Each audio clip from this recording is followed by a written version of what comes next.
Snack Shack, located next to the Stompers dugout. You'll find the best wine Sonoma has to offer, as well as soft drinks, snacks, and candy. The Wine and Snack Shack also has Stompers t-shirts, hats, and souvenirs. Short on cash? Don't worry. Credit and debit cards are gladly accepted at all locations. The best food, the best people, and the best baseball. We are the Sonoma Stompers.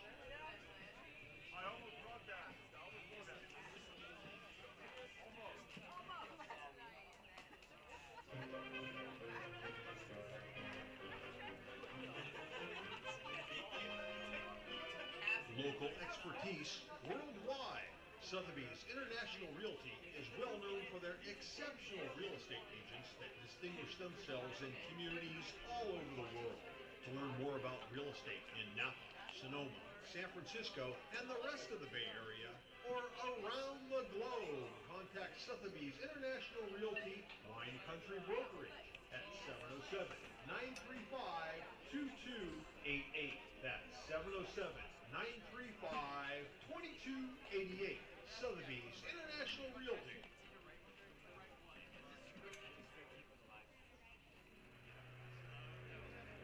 Baseball. This is what baseball is all about. Sonoma has a team who plays old-time baseball. Oh, I love watching the game. I am a Sonoma Stompers faithful. This is what Stomper baseball is all about. Stompers? I'm telling you, I'm a Stompers faithful. The family, the friends, the food, the fun, it's all baseball. This is how baseball should be done. Go Stompers. Go Sonoma!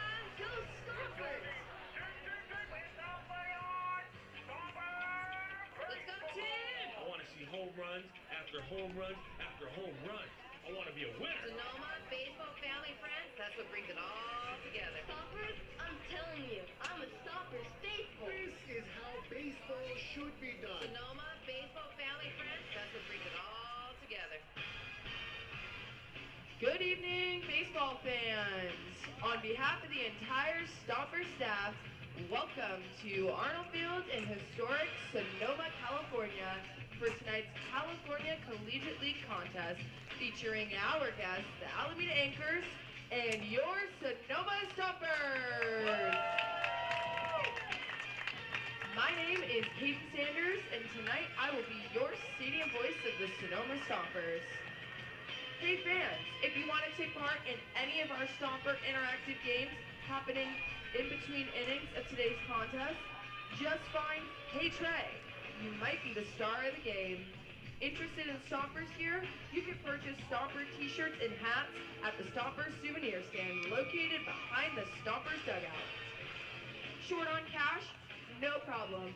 Credit cards are accepted at all locations. While attending tonight's event, I'd like to remind all spectators to please be aware that baseballs, bats, and other objects may fly into the spectator area.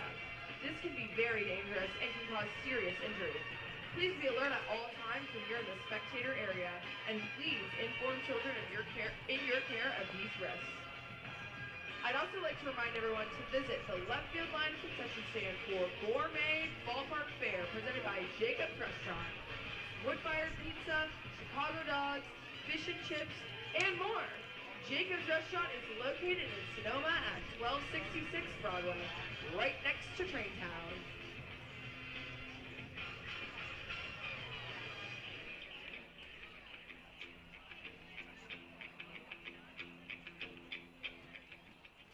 Now it's time to meet today's home run hero, brought to you by Bashan's Japanese Barbecue Sauce. Be the hero at your next barbecue. It's a Sunday matinee from Arnold Field here in Sonoma. Welcome back into the Sonoma Index Tribune Press Box. I'm Kieran Costa, joined alongside Roman Raffelli. It's the Stompers pregame show. Some day baseball here in Sonoma County. The Stompers and the Anchors, Game 2 of this mini two-game weekend series as the Stompers look to wrap up the out-of-league slate. A big CCL week coming up. 6 games, Tuesday, Wednesday, Thursday, Friday, Saturday, and Sunday of this coming week. Those games count for the standings. The Stompers looking to finish up their tune-up games above 500. 2-2 to start the season. 2 losses. And now back-to-back wins for Sonoma. That started with a 12-6 victory on Friday night over the Express, and another close one, 4-2. The Stompers beat the Anchors yesterday. Let's keep the good times rolling. Why don't we, Roman? Yeah, a great opportunity to go get another win and then move into CCL play after the off day tomorrow on Tuesday. The whole lineup contributed well last night, and just a big win for the whole team. Yeah, up and down. Good at-bats from Sonoma.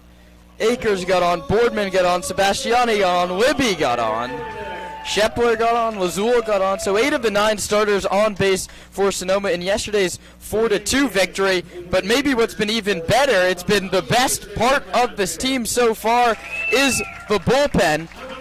Zach Pace used 5 pitchers yesterday. 4 of them didn't give up any runs, and Braden Gentz came in, bases loaded, 1 out in the bottom of the 8th, and worked a little bit of magic. Stompers have to keep the good times going out of the pen today. Yeah, and the pen was really good. You mentioned 5 guys. They only struck out 6, but they were still able to get ground balls, let the defense work, and ultimately work out of jams as well. You mentioned Braden Gentz got 5 outs last night, but they were 5 of the hardest outs he could possibly have to work for. Came in with the bases loaded, got a ground ball, double play, turned it up, and really that's the thing we're starting to see is the offense click with the defense and the pitching click with the fielding. It's just starting to get the ball rolling, moving that boulder like Zach Pace said, and we're all at the right time.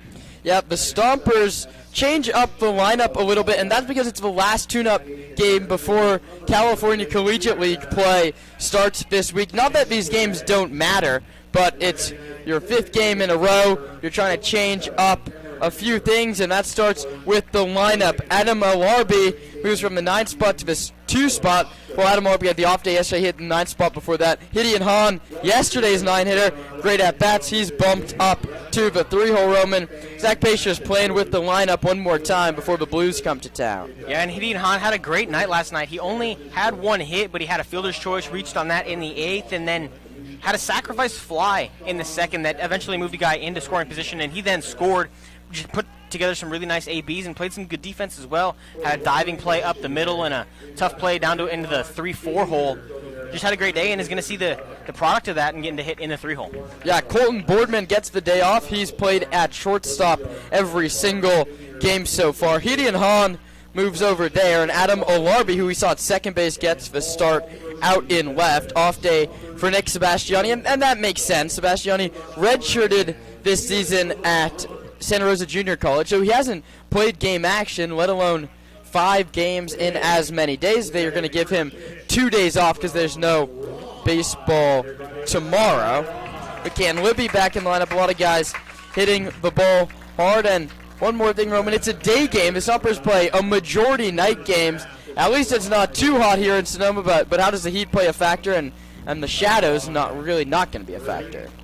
Yeah, it's interesting. You don't have to play with the shadows, which is nice. You do have the sun, but playing in the day, you just got to drink a little bit more water, stay a little bit more aware of that kind of a thing, and also got to watch for your pitchers. We've seen some lengthier innings for the starters as well as bullpen guys so far this season, and the longer you're out there, you're in the direct sunlight, no water. That can be tough and a little bit more draining, but it's a beautiful 75 degrees here in Sonoma, so not terrible conditions. Yeah, getting down near first pitch here between the Stompers and the Alameda Anchors. The Anchors are an independent league team this year after winning the Bay Area Collegiate League 2 years running. General Manager Tony Sakachi says, I'll make the schedule myself. That stuff's too easy for my ball club.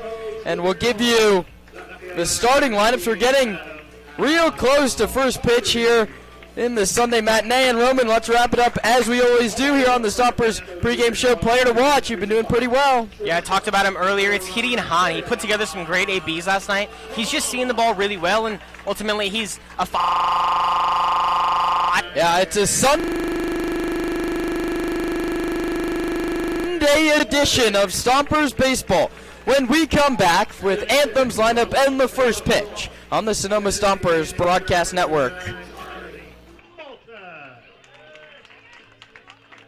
From San Jose State University, batting 6th, right fielder number 25, Trent Pease. Batting 7th, from the Ohio State University, third baseman number 6, Anthony Shepler. Batting 8 from Bellarmine University. He's behind the plate today for the Stompers. Number 9, Connor Pawlowski. Batting 9 from CSU Monterey Bay. First baseman number 45, Paul Poole. And starting at pitcher from CSU Northridge, number 7, Nick Santabanez.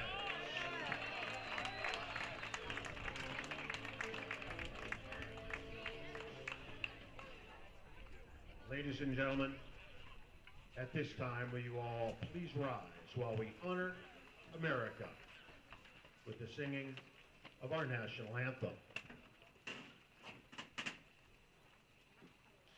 Oh, say, can you see by the dawn's early light what so proudly we hailed at the twilight's last gleaming, whose broad stripes and bright stars through the perilous fight o'er the ramparts we watched were so gallantly streaming, and the rockets red among bursting in air gave proof through the night that our flag was still there. Oh, say does that star-spangled banner yet wave for the land of the free and the home of the brave.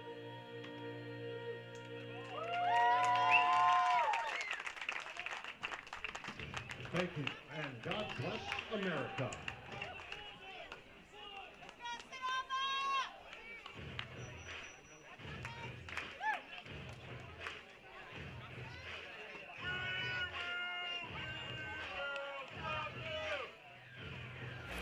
It's baseball time on a Sunday afternoon in Sonoma County. I'm Kieran Costa, joined alongside Roman Raffelli for the last tune-up game for the Stompers before CCL play coming up. It's the second of two between the Stompers and the Anchors. The Stompers win 4-2 last night on the back of 6 different pitchers. But today they'll be starting with Nick Santavanez, the 6'3", 180-pound right-hander from Orange, California, plays his college baseball at California State University, Northridge. 9 appearances, 1 start, 12 innings with a 9+ earned run average, 10 walks, and 18 strikeouts. But all those college stats are out the window when you come here and play summer baseball in Sonoma. And they'll take on the Alameda Anchors 0-1.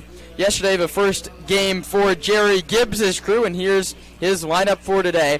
The left fielder, Jafari Williams, leads off, followed by the right fielder, Kelvin Jones. The shortstop, Emmett Desmond, hits in the 3-hole, and the big first baseman, Titus Wheelock, cleans it up. The third baseman, John Klinkenbeard, hits 5th. The catcher, Aiden Sakai, gets his first start of the season, hitting 6th. The second baseman, Paul Wagner. The center fielder, Angus Olays, and the designated hitter, Cameron Imbert, rounds out the 9.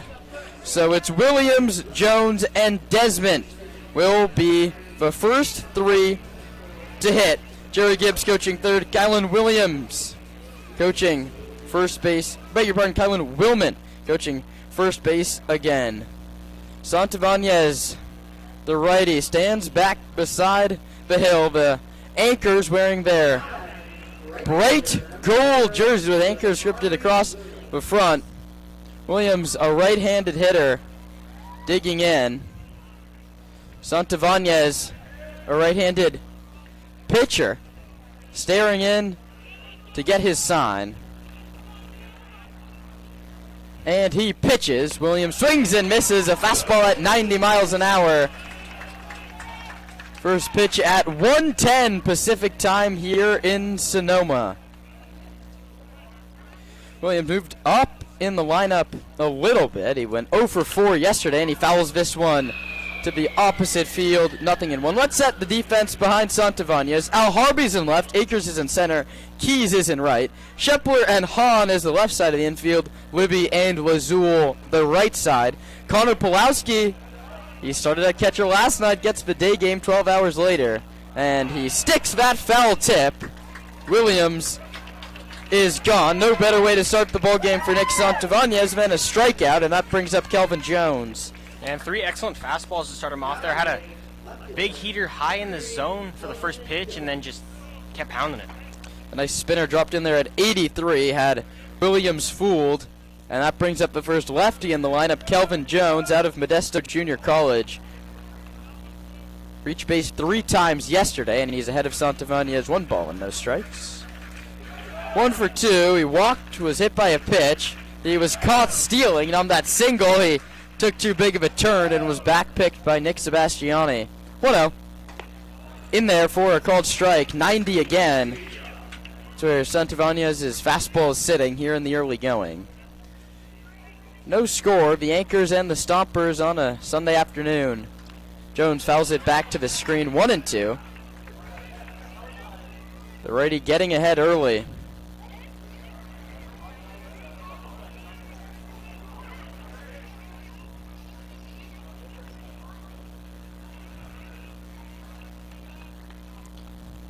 Santavanez winds and steps off.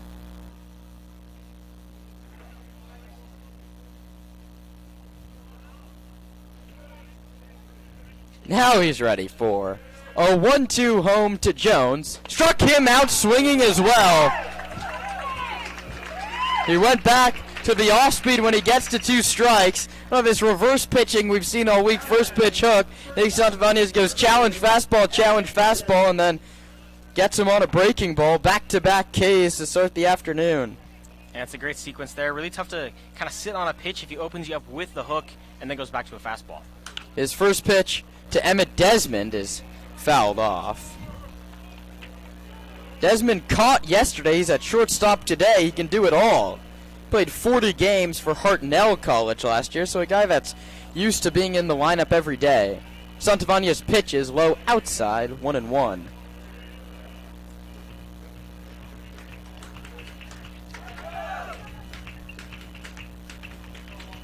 Stompers 2-2 on the season, looking for their 3rd consecutive win. Santavanez pitches, swing and a miss, fastball 91. Zach Pay sort of talks about the early part of the season as a big boulder. You have to get it rolling, and when it gets rolling downhill, no one wants to be in the way. And this is a good time to get it rolling before the slow blues come to town. And Nick Santavanez has just struck out the side, and it took him just 10 pitches. 1, 2, 3 go the Anchors in the first. The Stompers coming up in the bottom half. 0-0 on the Sonoma Stompers Broadcast Network. Company get-togethers, bachelor parties, bachelorette parties, pre or post-wedding parties, you name it. For reservations and information on how you can book a group event in the beer garden, in the Left Field Oasis, or our new group area, the Champagne Club, call our fan shop at 707-938-7277 or email info@stompersbaseball.com.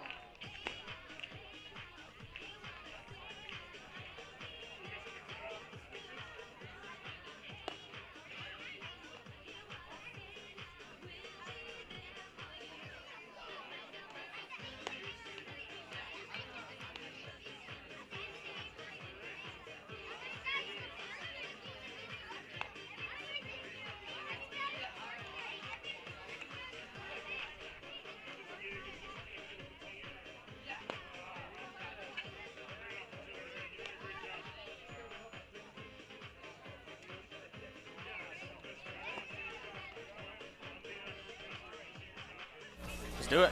Bottom of inning number 1, and the Stompers will face a right-handed pitcher, Matt Orozco, the 6'4" righty from San Leandro, California. went to high school in Oakland, Bishop O'Dowd kid, then got recruited, went to Chaminade, did not play there, and then last year at Laney he was nails, 14 appearances, 12 starts, 10-1 in 75.2 innings, a 2.2 ERA, and a whip just a hair over 1. And I mean, I'm a baseball analytics nerd. I don't care that he's 10-1, but a whip that's near under 1 is impressive at a Laney College team that played very well out in the East Bay. They'll face Landon Akers, Adam Alharbi, and Hirian Hahn. Colin Boardman and Nick Sebastiani get the day off, but the center fielder out of Louisville gets his 5th consecutive start in the leadoff spot, and why take him out as he takes a called strike? He's been on base every single game he's played, on base twice yesterday, and playing every day is nothing Akers isn't used to. 52 starts for the ASUN all-freshman shortstop at Bellarmine, center fielder here. He takes a breaking ball outside and low, blocked by Aiden Sakai, the catcher. Kelvin Jones in left. Angus Olays in center, Jafari Williams in right. It goes Klinkenbeard, Desmond, Wagner, and Wheelock. That's third to first for Jerry Gibbs. Is Alameda anchors. Akers awaits for 1-1 and hits a weak ground ball towards third. Klinkenbeard, the third baseman, gets cut off by the shortstop, whose throw is in time. Nice play by Desmond out at short, but out goes 6-3 to open the contest. The speedy Akers scored over 15 bags. He almost stole himself an infield single. Yeah, and a tough play there. Both Klinkenbeard and Desmond trying to make that play, but Desmond called off Klinkenbeard. Just adds one more issue there right in the middle. Got to find your vision after you field it with the guy in front of you, but barely beat Anchors. It's a heck of a play. That brings up Adam Alarbi. Righty takes away. Says the home plate umpire, Kevin Agantine. He's joined by John Pierce out in the field today. 1-0. Alharbi hits it hard to third. Klinkenbeard dives, knocks it down, throws to first in time. John Klinkenbeard just took a base hit away from Adam Alharbi, and that's why it's called the hot corner. A very quick reaction. Dives into the hole, knocks it down, picks it up, throws to first. A couple nice defensive plays, and that brings up Roman's player to watch, Hirian Hahn, who had some great at-bats yesterday, an opposite field double, and the hardest hit ball of the ball game, which was a sac fly to center field in the early going. Slightly open stance, the lefty from Seoul, South Korea, takes a called strike 1. Was a first-team shortstop for Los Medanos this year. Zach Pace wants to use him 2 ways as he takes low 1-0. And this coaching staff's done nothing but sing his praises over the course of his first week. Bench coach Casey Gilroy, after watching batting practice the day before the season, said Hunt has the best approach on the ball club. Let's see if he brings that here as he takes low 2-1. He was in the 9-hole yesterday, and he's moved up to the 3-hole today, but what I heard from the coaching staff yesterday was he's not going to change his approach now hitting in the 3-hole. I mean, mentally a lot of stuff comes along with that, but he's just going to continue to play his game as he takes a called strike 2. And Casey Gilroy's anecdote was, if he bunts for 3 hits, that'll do. 2 balls, 2 strikes, 2 outs. Stompers looking for their first base runner against Orozco, the pitch. And Hahn sends one out towards shallow right center. Olays drifts back with the shades on. He makes the catch, and the side is retired. Both teams go 1-2-3 into first. To the second inning we go, scoreless on the Sonoma Stompers broadcast network.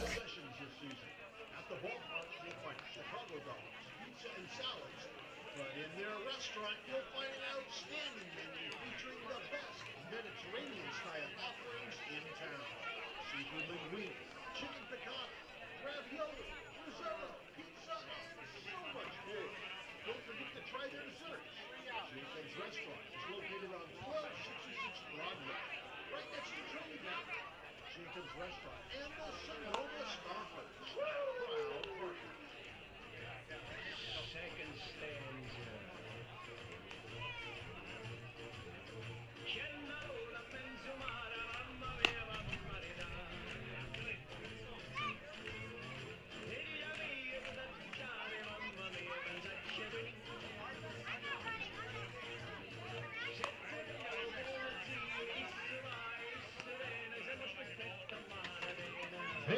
if you want to race rawhide, beat me over at the Stompers dugout right now.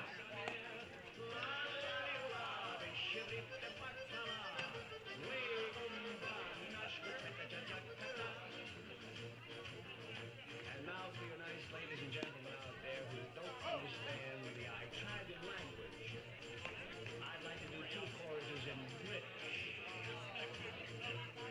Lazy Mary, you better get up. She answered back, I am not able. Lazy Mary, you better get up. Back to work goes Nick Santavanez for inning number 2. He struck out the side in 11 pitches back in inning number 1, and he looked pretty nice doing it. He'll take Titus Wheelock, John Klinkenbeard, and Aiden Sakai. That's 4, 5, and 6. Righty on righty. Wheelock takes. There's a first pitch breaking ball in there for a called strike 1. Wheelock is headed to Fresno Pacific this fall. The 0-1. This fouled back to the screen, 0-2. After a year at Modesto Junior College where he slugged over 400 with 6 home runs, he gets the nod and he's going to play at the next level in Fresno. He went 0 for 2 yesterday with a walk and was lifted for a defensive replacement. He takes a fastball that misses low below the zone. The count's 1-2.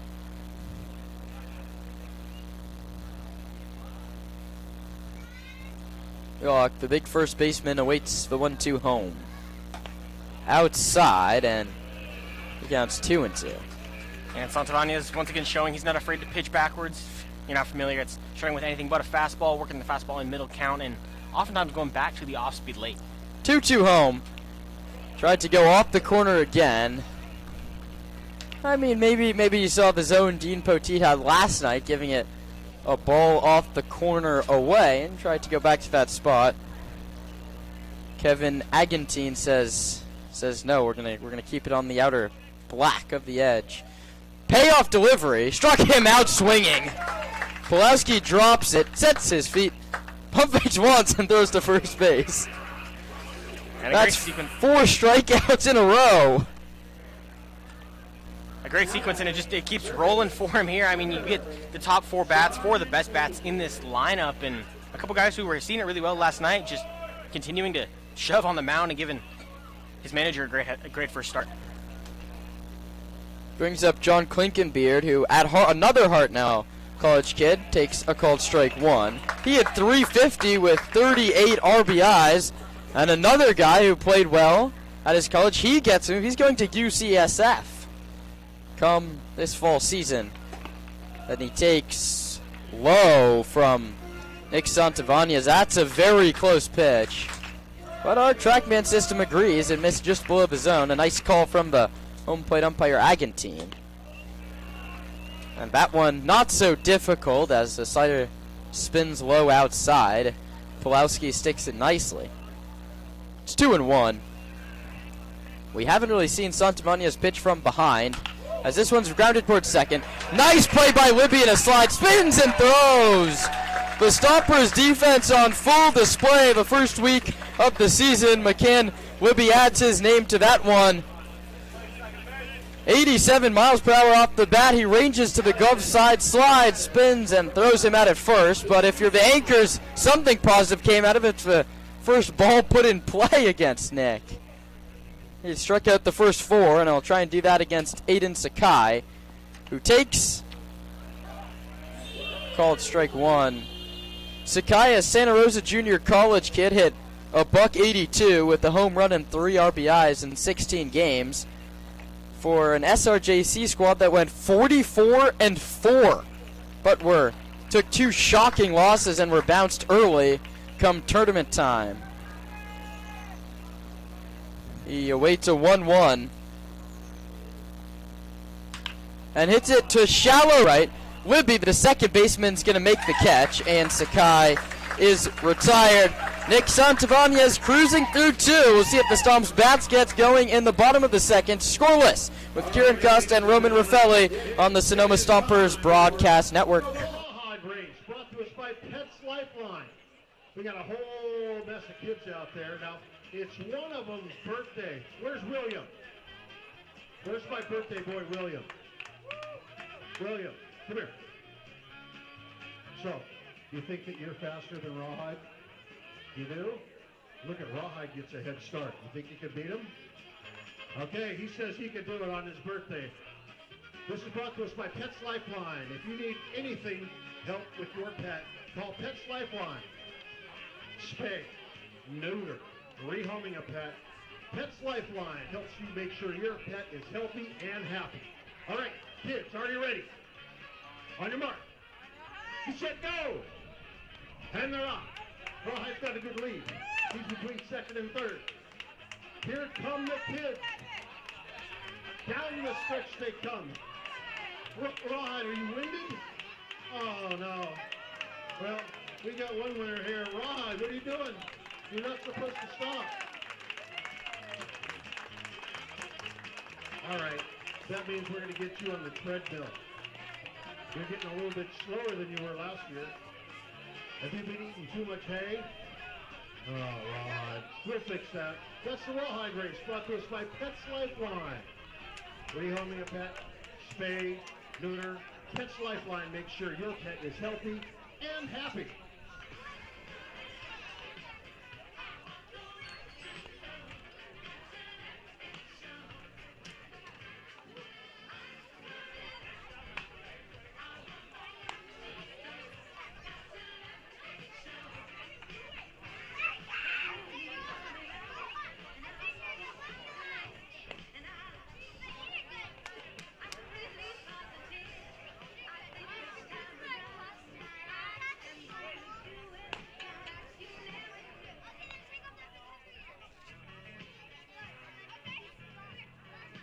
Now batting, second base out of Louisiana Tech, number 49, McCann Libby.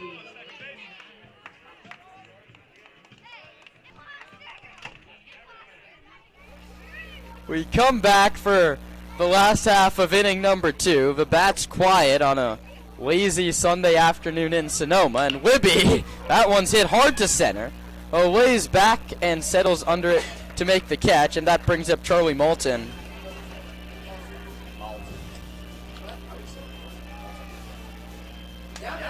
That brings up yet another Los Medanos College kid, Charlie Moulton. He had 280, but the thing here in Sonoma, in summer ball, and especially at junior colleges, you have to look at the on-base percentage. He got on base at a 400 clip. He squares the bunt, pulls it back, and takes a ball off the corner. I mean, what did we learn from Moneyball? It doesn't matter how. All that matters is that he gets on base. He was a first-team choice in 2024 at Diablo Valley College, and he grounds that one back up the middle for a base hit. Right back where it came from, rolled over the mound. It wasn't scorched. 85 off the bat, and the first base runner of the ball game comes courtesy of a Charlie Moulton one-out single in the home second. Yeah, just a seeing eye single right back up the middle, nearly in line with both the rubber and second base. A great piece and just a good piece of hitting in the middle of the lineup. That brings up Trent Keys. He's in right field today. He played a lot of right field at San Jose State 2 seasons ago, and then split time between first base and right field at Los Medanos, and he fouls it back to the screen. Looking to drive in his Los Medanos teammate at first base, Moulton. Keys has homered, doubled, and struck out 4 times this season. Played a very nice first base, too.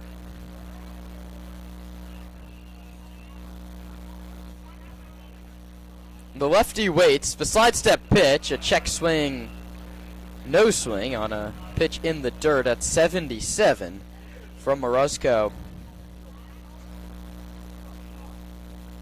Moulton, a short lead off first base, and Orozco checks on him. He's back with a headlong dive. Anthony Shepler in the on-deck circle for Sonoma. Right on left, Orozco out of the stretch pitches, and Keys fouls it off to catcher Sakai. He's behind 1-2. And a big situation here. You got to run on first and 1 out. You got to move them up somehow. A strikeout or a pop out on the infield doesn't do any good here. Need to put this one in play. Keys, who had 13 extra base hits for Los Medanos, waits and takes outside.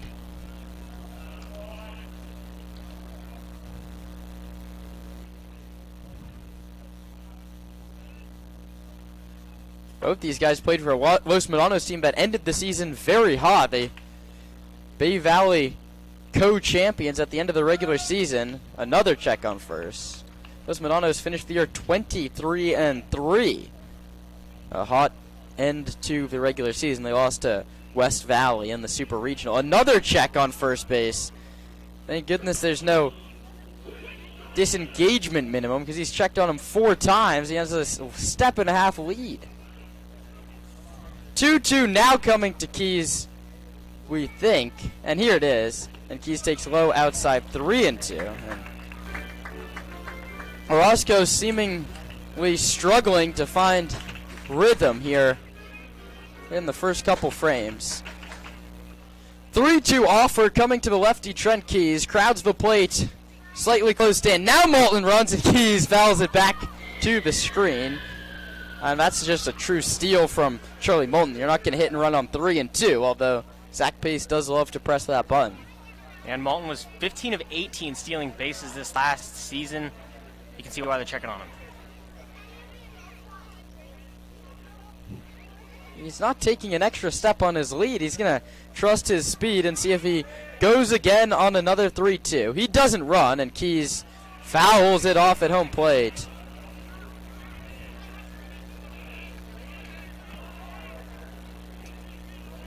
Orozco now at 20 pitches, and a good battle brewing with Trent Keys.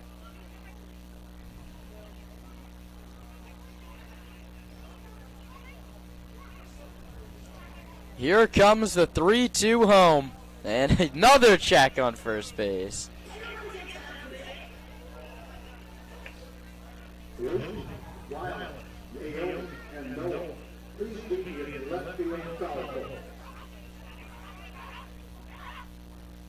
Moulton runs, and it's grounded. Foul again. A very good at-bat is getting put together by Trent Keys.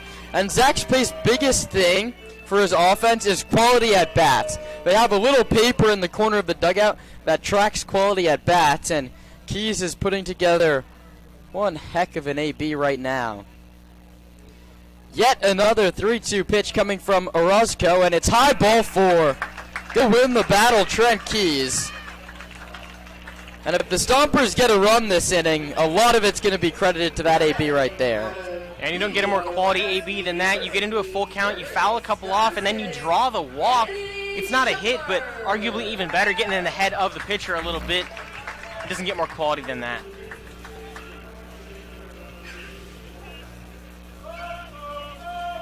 That brings up Anthony Shepler. Yet another lefty in this lineup. Swings and grabs it to second, could be 2. Wagner goes the short way to second. The relay in time to get him. 4-6-3. They roll it up on Anthony Shepler. So for the Stompers, no runs on 1 hit and 1 left. All that I said about the Trent Keys quality AB is for nothing. We head to the 3rd inning. Scoreless on the Sonoma Stompers broadcast network. The Stompers are proud to have Adams Chiropractic as our official chiropractor. Keeping our players healthy and in the lineup is our #1 priority. And Adams Chiropractic is right there every step of the way. Thanks to Dr. Lawrence Adams.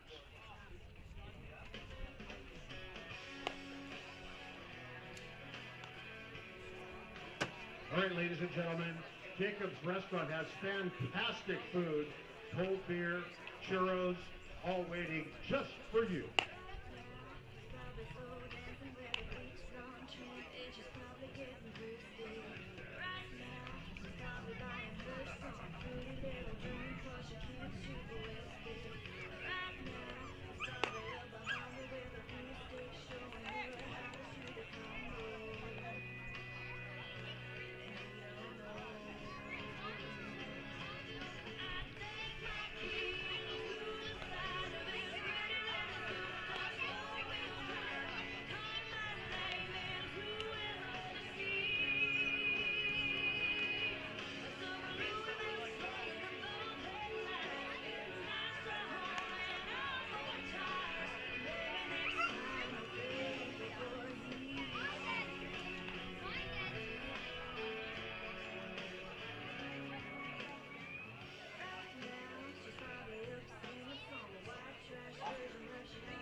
number 12, Paul Wagner. Balmy Sunday afternoon baseball in Sonoma. 76 degrees.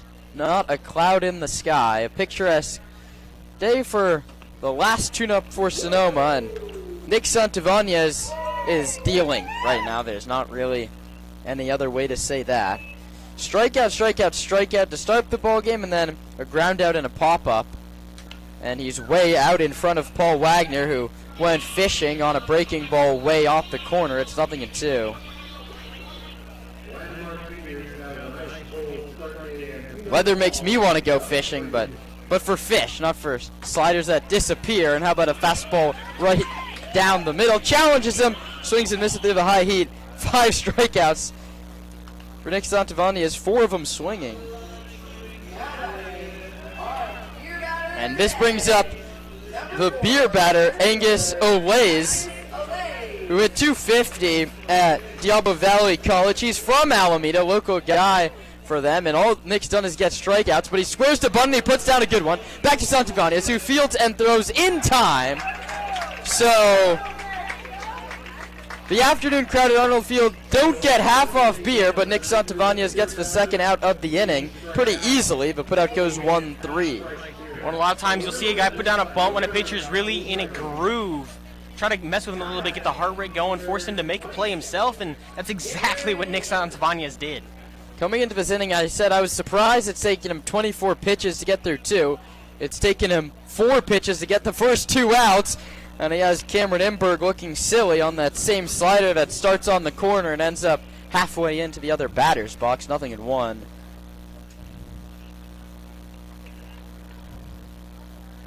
The pitch, swing and a miss, 0-2. Santavanez gets the ball, throws the ball, and it's been pretty much just swing and miss from the Alameda hitters so far. Imberg, the designated hitter today. Waits the 0-2. Good. Ooh, foul at home plate. I thought for a second he'd only gone and put him away.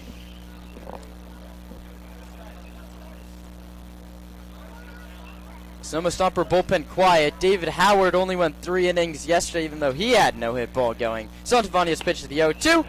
Drops too high. It's a good call. That's a tough one to call for home plate umpire Kevin Agantine, but it was the right call. The count's 1-2. Here's the offer. Struck him out 1 pitch later. He gets him swinging on the fastball, 90 miles per hour, middle up. He says, why not me? 6 strikeouts through 3 brilliant innings for Nick Santavanez. Stompers would like to get him a lead when we come back for the last of the third, scoreless on the Sonoma Stompers broadcast network. If you need a new roof, call Crandall Roofing.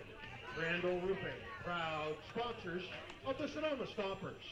All right, kids are lined up. They know the rules. They got to jump. No rolling. No taking the bag off. On your mark. Get set. Go! All right, here they come. Hopping down that trail. We got one clear leader on the right-hand side wearing a rawhide jersey. All she's got to do is not fall on her face, and she's probably going to win this. Here they come. Down the stretch. We got a winner here. And second, and Booster, third place. That's the Crandall Roofing sack race, brought to us by Crandall Roofing. Make sure to call Crandall Roofing for all of your roofing needs. Commercial, residential, repairs, new roofs. Crandall Roofing does it right.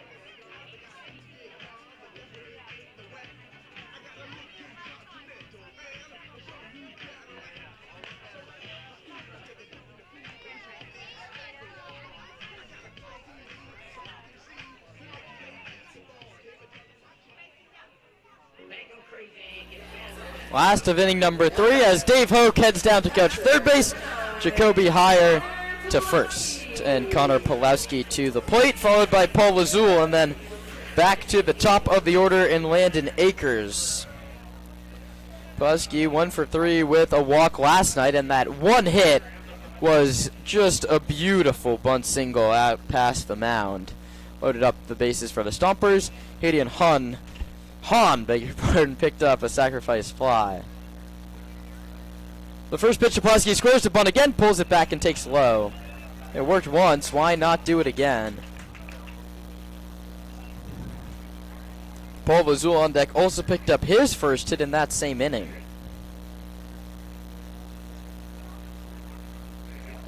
The 1-0, inside and low, is what I thought, and the home plate umpire said it was called strike one.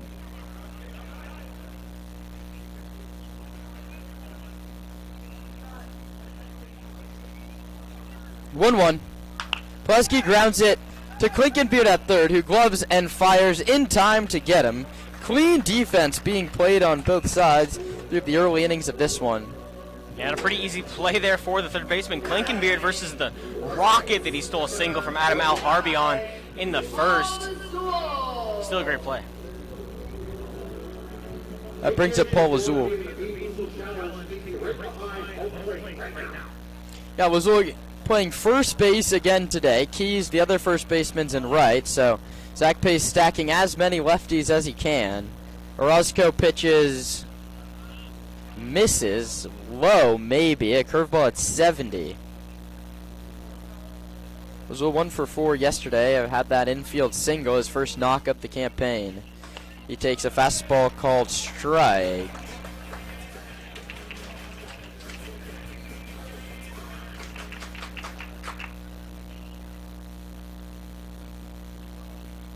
One ball and one strike. Matt Orozco to Paul Lazul, and it's cut on a miss. Orozco's been all around the zone trying to force chases. Nick Santavanez on the other side for Sonoma's just challenge.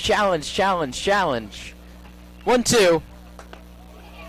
One seemed to slip out of his hand, up and away. The count is 2 balls and 2 strikes.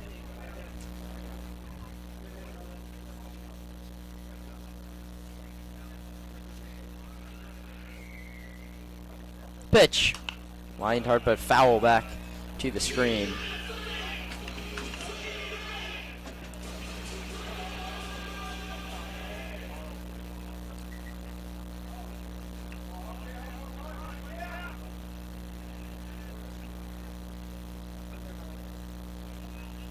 Here comes the 2-2 to Lazul, is low inside, filler up at 3 balls and 2 strikes.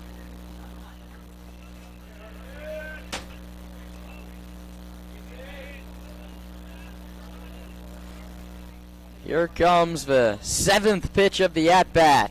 Lazul takes a called strike 3. You know, TrackMan system says it caught the outer corner. That's a tough pitch to pull the trigger on 3-2, though, a hook. Certainly tough. I mean, Lazul probably wishes he had that one back, but ultimately with a 2-strike count, you got to widen the zone a little bit. Look for something away, especially when you're a lefty and got the righty on the bump. He's going to want to keep it away from the barrel. It's the first strikeout for Orozco. Now gets his second crack at Landon Akers, who did just about everything at Bellarmine during his 2025 redshirt freshman season. I'll tell you some of those accolades after the 1-0. Akers cracks one to deep left field. Jones chasing back, still back, turns around, looking up, and it's gone! Landon Akers, his first of the season. I wouldn't be surprised if we see a lot more of those off the bat of the Stomper leadoff man. He had 6 for the night. There's the first one for the Stompers star center fielder. 1-0 Sonoma. He got all of that one. Pulled the fastball 350 feet into just left of the left center field bleacher seats. And that one just caught too much of the plate. Landon Akers got that foot down, loaded the hands, and sent that ball well over the left field wall. It's a great piece. That one is low. Corner of the zone for a called strike 1. 0-1 is grounded towards second. Wagner sets and throws in time, but the damage is done. Landon Akers, solo home run for the Stomps. My broadcast partner, Roman Raffelli, will take you through the 6th on the play-by-play when we come back. Stompers 1, Anchors nothing. You're watching the Sonoma Stompers Broadcast Network. Discount tree service. Call Arbor MD for the best tree care possible. All right, I got a whole slew of kids. They've all got a jelly bean. Now, these jelly beans, they are either toasted marshmallow flavor. That's good, right? Toasted marshmallow? Yeah. You know it? All right. If it's not toasted marshmallow, it's stink bug. So go ahead, take a bite, and tell me what you got. What'd you get? Roasted marshmallow. I think I got roasted marshmallow. Marshmallow. Roasted marshmallow. Roasted marshmallow. You didn't eat yours. You can't say you got a good one. What'd you get? It's the stink bug. Marshmallow. Marshmallow. Marshmallow. Stink bug. Roasted marshmallow. Stink bug. Roasted marshmallow. All right, so it's about 50-50. The Bean Boozle Challenge brought to us by Arbor MD. Don't trust your trees to a discount tree service. Call Arbor MD for the best tree care possible. Their sign is right over there, and there's a QR code. All you got to do is put your camera next to it, and you'll go right to their website. Arbor MD, the best tree care in town.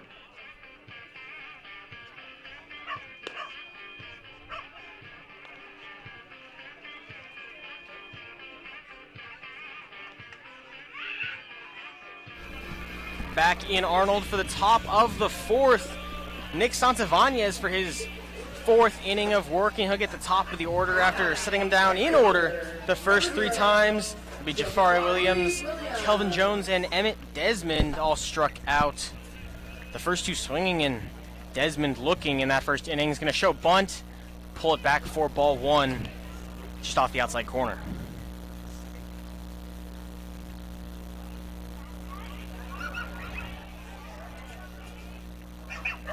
Now the 1-0. Williams takes a strike. Saw it last half inning with a guy trying to put down a bunt. That was Angus Olays. Try to mess with the pitcher, get in his zone a little bit, but not working on Santavanez so far. The 1-2, 1-1 now, fouled off 1-2.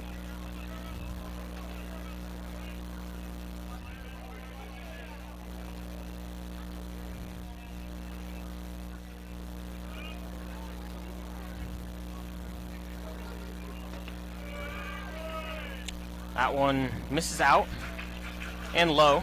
Now 2-2.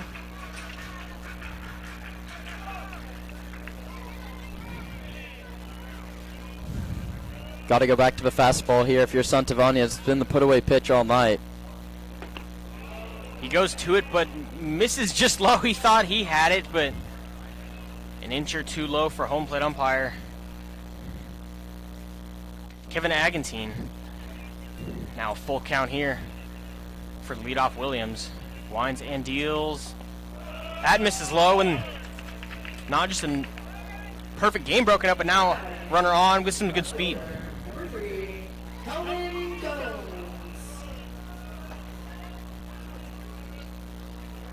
Brings up Kelvin Jones, also struck out in his first AB. Had a solid night last night.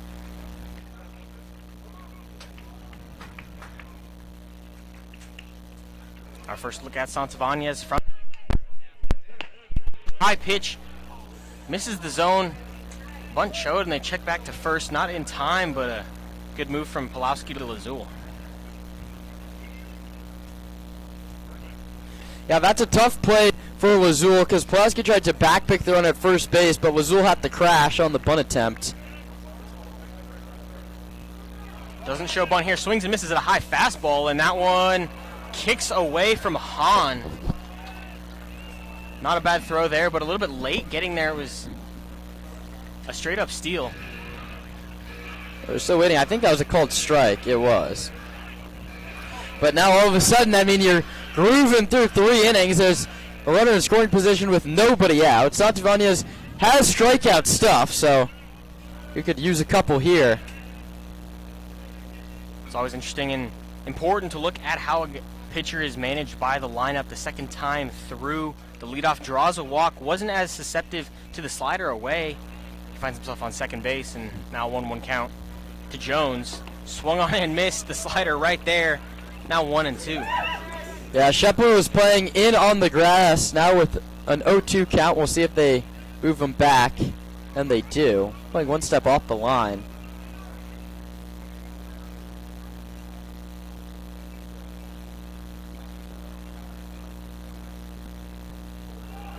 The pitch hit into the left side. It's going to be Shepler trying to make a throw to second.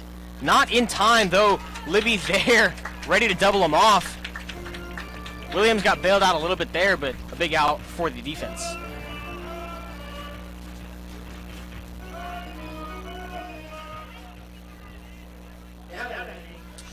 Brings up shortstop Emmett Desmond. Struck out looking in his first at-bat. 1 out here and a runner in scoring position. This would be a big run to erase the Landon Akers home run just a moment ago.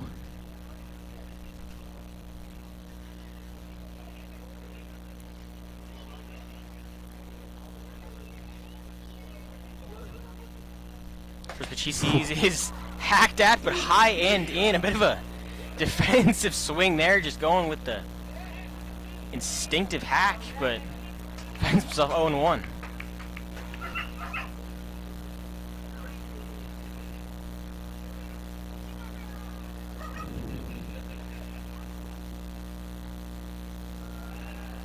Nice. Send a move to second base.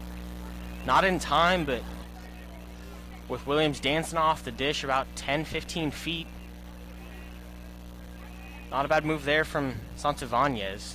You don't really see that throw to second go a lot. You'll see like a whirl, a spin, a step off, but you really see him throw it into second. High risk. The 0-1 catches the outside corner. There's the slider back in there for as much of a strike as he's had all day. Now 0-2. Desmond at risk of striking out for a second time.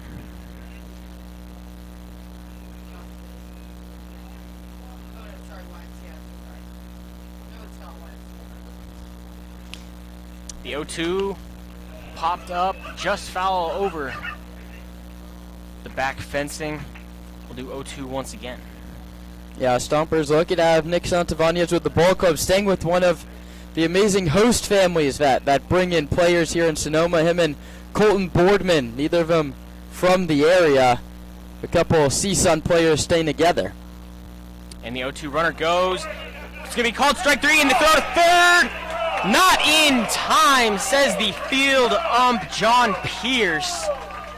Stompers thought they had a strike him out, throw him out situation there, but they do get a big out at the dish. Emmett Desmond strikes out via the backwards K for the second time today.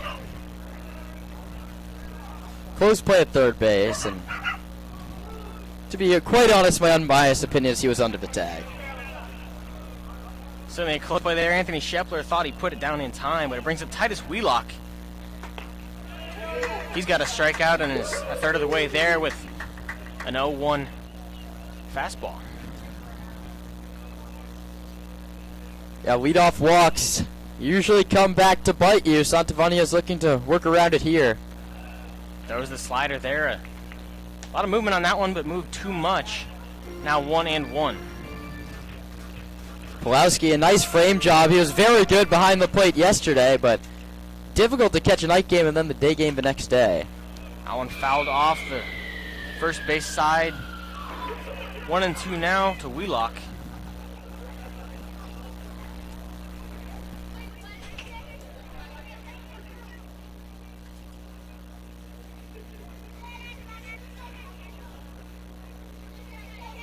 The 1-2 hit right back up the middle and an RBI single for Titus Wheelock.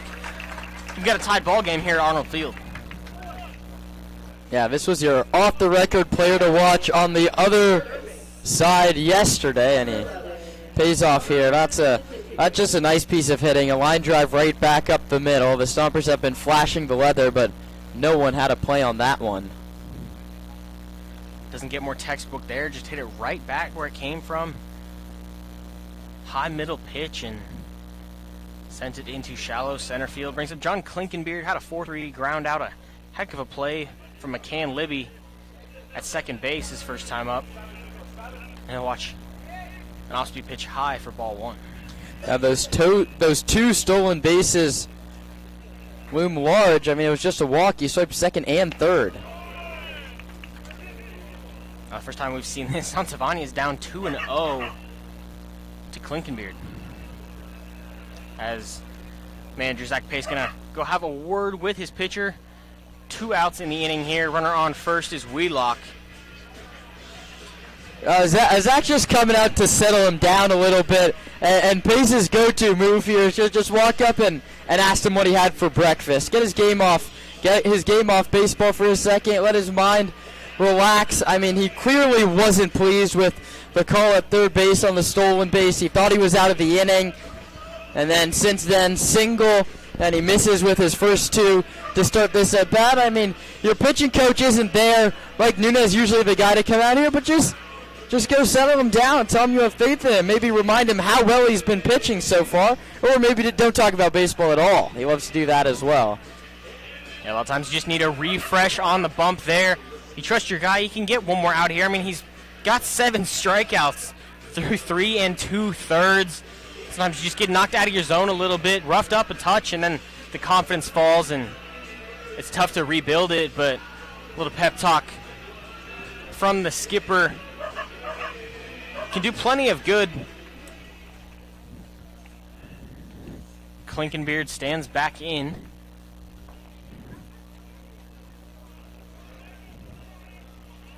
And play will resume. The 2-0 fastball misses out. Now 3-0 for the first time today.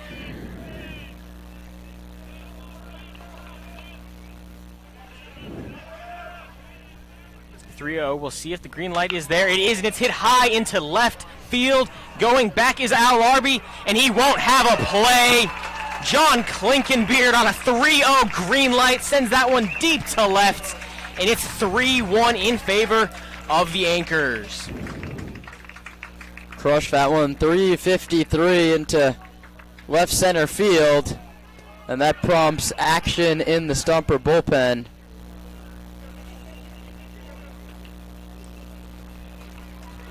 Certainly not what Zach Pace wanted after the mound visit there.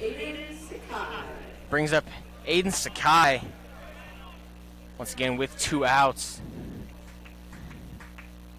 That pitch from Santavani bounced about a foot short of home plate.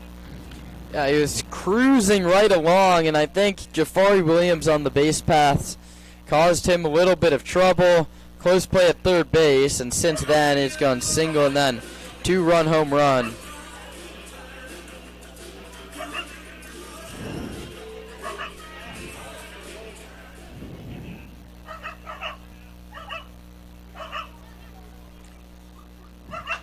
And Sakai chops this one into no man's land in the corner on the left side. And taking it himself is Santavani. So the inning is over, but 3 come across to score. Was a leadoff walk who stole a couple times. A Titus Wheelock single to knock him in, and then a 2-run shot to left field by John Klinkenbeard. We'll head to the bottom of the 4th. 3-1 in favor of the Anchors here on the Stompers Broadcast Network. He's going to walk about 20 yards that way, and Dakota is going to stay right here. Flyberg Margarita sponsors our premium seating section. If you need margaritas on the fly, Flyberg Margaritas, just open up the bottle, pour it on ice, and you got margaritas on the fly. Flyberg Margaritas. All right, are you guys ready? On your mark, get set, go! Boom! Oh, okay, they're pretty evenly matched. Back up. Back up. Okay, that's a draw. On your mark, get set, go! Wow, wow. All right, one more time. On your mark. Get set. Do it again. Wow. Santino lays a big hit. That's the Margarita Mashup brought to us by Flyberg Margaritas. Margaritas on the fly. Just pour a little Flyberg Margarita over ice, and you got margaritas on the fly. Flyberg Margaritas and the Sonoma Stompers, proud partners.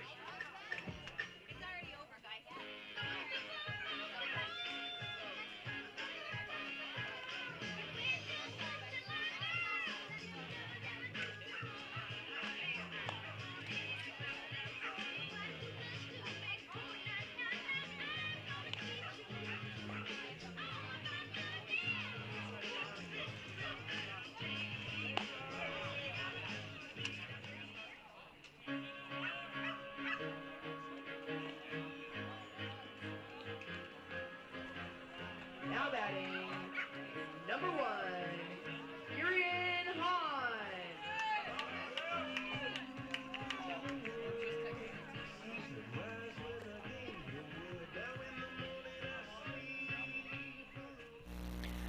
We're back at Arnold for the bottom of the 4th. It's Gideon Hahn leading it off, and he's going to foul the first pitch. He sees foul down the third base line there into the netting.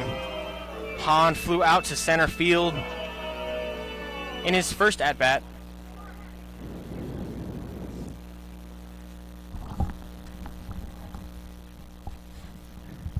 Now the 0-1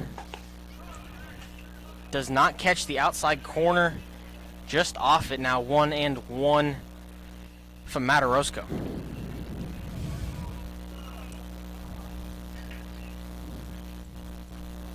One and one. That one misses low and out. Now 2-1 to Hahn, who, as before mentioned, one of the best approaches on this team, praised by the whole coaching staff. Just a great ball player here in Sonoma for the summer. 2-1. That one misses in. Hahn looking to produce a leadoff walk similar to what we saw from the Anchors in the top of the 4th inning.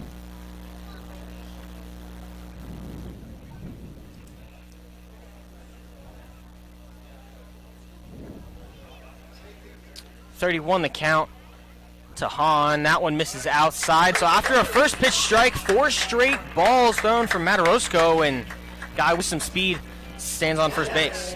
Number 49, McCann Libby. Brings up McCann Libby, who had a hard fly ball into center field his first at bat.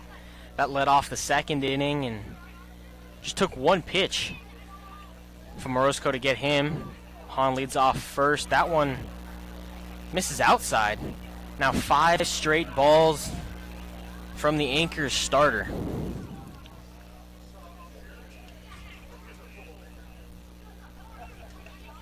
No steal from there. That's a hard line drive into the right center gap. That's triple territory here at Arnold. Hahn waved from Dave Hoke at third. Libby's going to stand there at second to throw in home.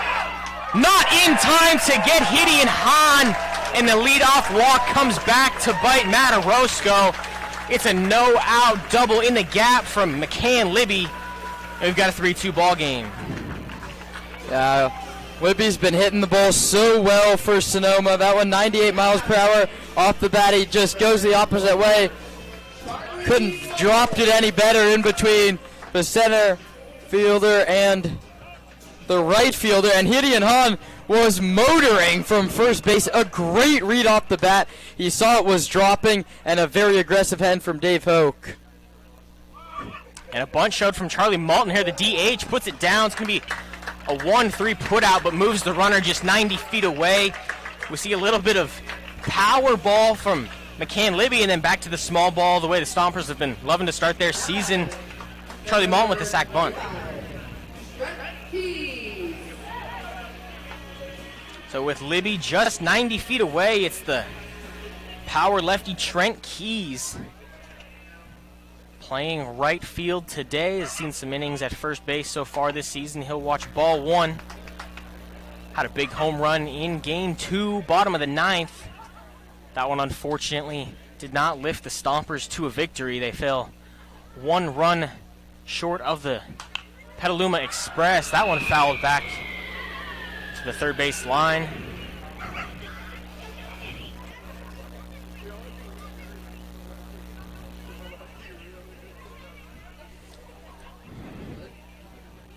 Orozco with Laney College gave up 15 extra base hits and already 2 for the Stompers today.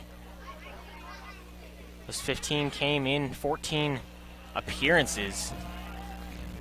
Now 2-1 to Trent Keys.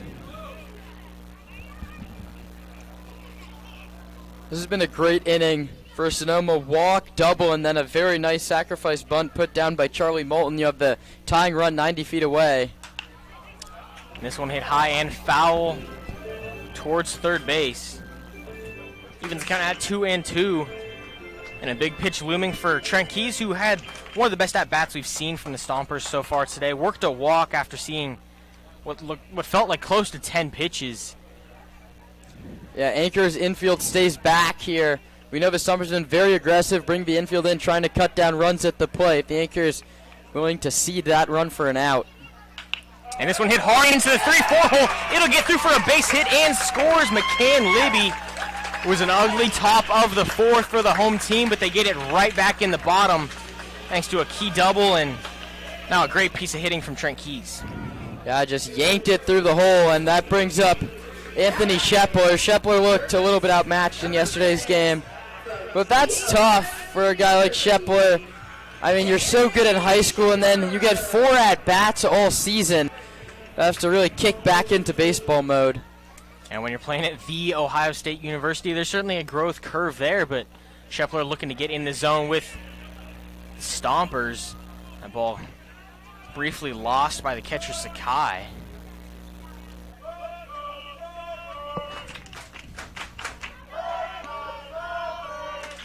Shepler from the left, the second lefty in as many batters. He's going to foul that one off. A low fastball there. Shane Aldridge was throwing in the Stomper bullpen a bit ago, and a side-arming righty is up for Alameda. And here comes Gabriel Rojas, the pitching coach. Yeah, similar to what we saw in the top half of this inning when Zach Pace went out to talk to his pitcher. Probably just a confidence boost, clear the air a little bit here and get back in it, but a much hairier situation here. You're still only 1 out into this inning. You got the runner on first, and maybe that's what this is. Hey, you roll a ground ball. The defense has been good so far. Get that double play, get back to the dugout, or buying some warm-up pitches in the pen. Yeah, that's Lawrence Westbrook, who we saw pitch in yesterday's game. He went 2/3 of an inning.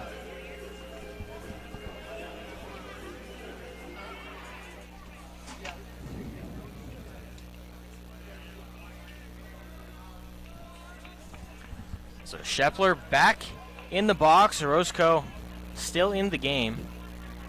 Comes set at the belt and misses with that off-speed pitch off the corner and high. Now 2-1 to Shepler.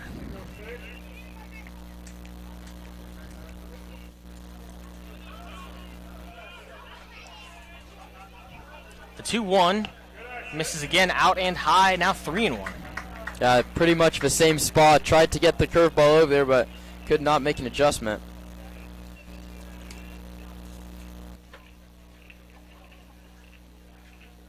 The 3-1 fouled back. Now full count. Shepler got his pitch just a bit under it there. Yeah, it looks like he was sitting fastball and got one. Outer third, that's a good pitch. If you're Shepler, you just couldn't do anything with it.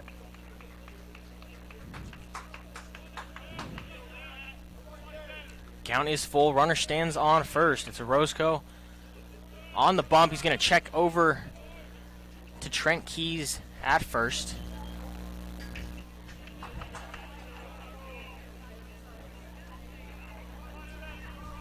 Takes a look in, comes set at the belt once again.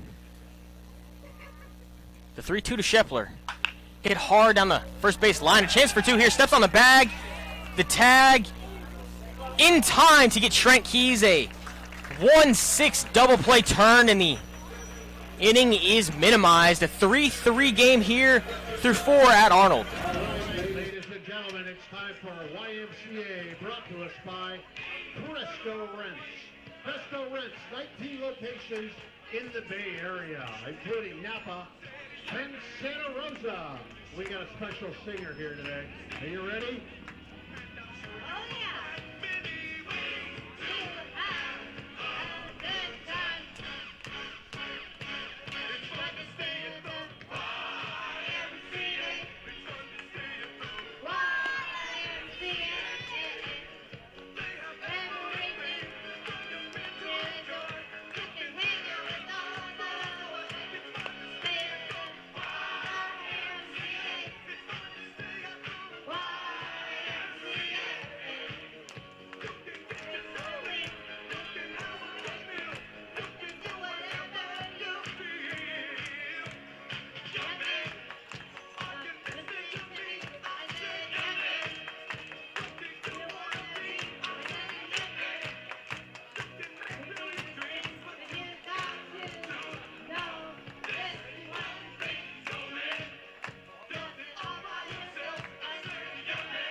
Big round of applause for our special YMCA guest.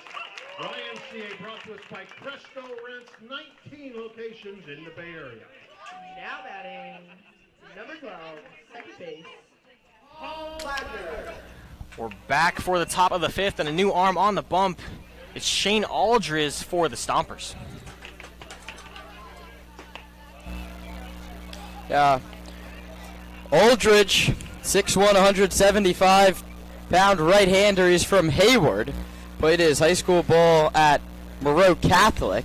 He misses outside 1-1. He played at Chabot 2 years ago, and now did not make an appearance for Colorado State Pueblo last season. Finds the zone there, now 1-2. A nice breaking ball, 1-1. Yeah, fun note about him, he played for the Alameda Merchants, the Anchors big club in the CCL. This one hit shallow center field. It'll get down for a base hit. Yeah, two-way guy last year for the Merchants, so you might remember him. He played center field for the Alameda CCL club last season. Played a couple games here as well. And we can close the book on Nick Santavanez. Went 4 innings, gave up 2 hits, 3 runs, a walk, and 6 strikeouts. What was looking like a phenomenal outing. He went 1-2-3. His first 3 innings, just a leadoff walk got to him. And then a big shot from John Klinkenberg. Blew it open a little bit. Connor Pulaski loves his back pick.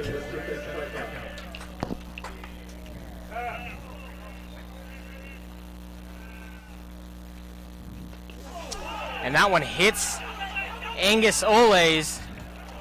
It's now first and second for Shane Aldridge in his first inning of work.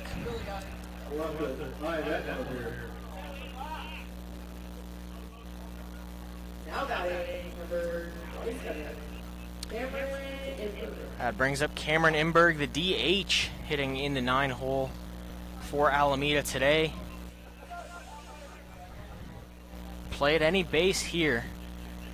Aldridge looking for a ground ball. Delivers a first pitch strike. Stompers playing the corner infielders Shepler and Lazul in on the grass. The middle infield back, double play depth. The Anchors not afraid to bunt.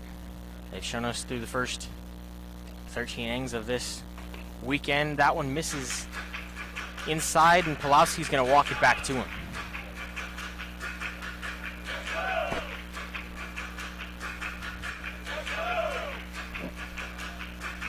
Pulowski caught last night's outing for the Stompers. Was good behind the dish. Loves to show off the back move like Kieran Costa just mentioned.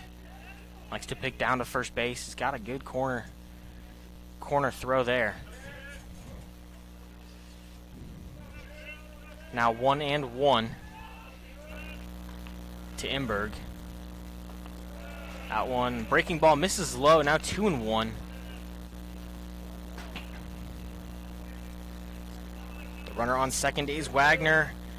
Agnes Ole's on first. He was hit by a pitch. The 2-1.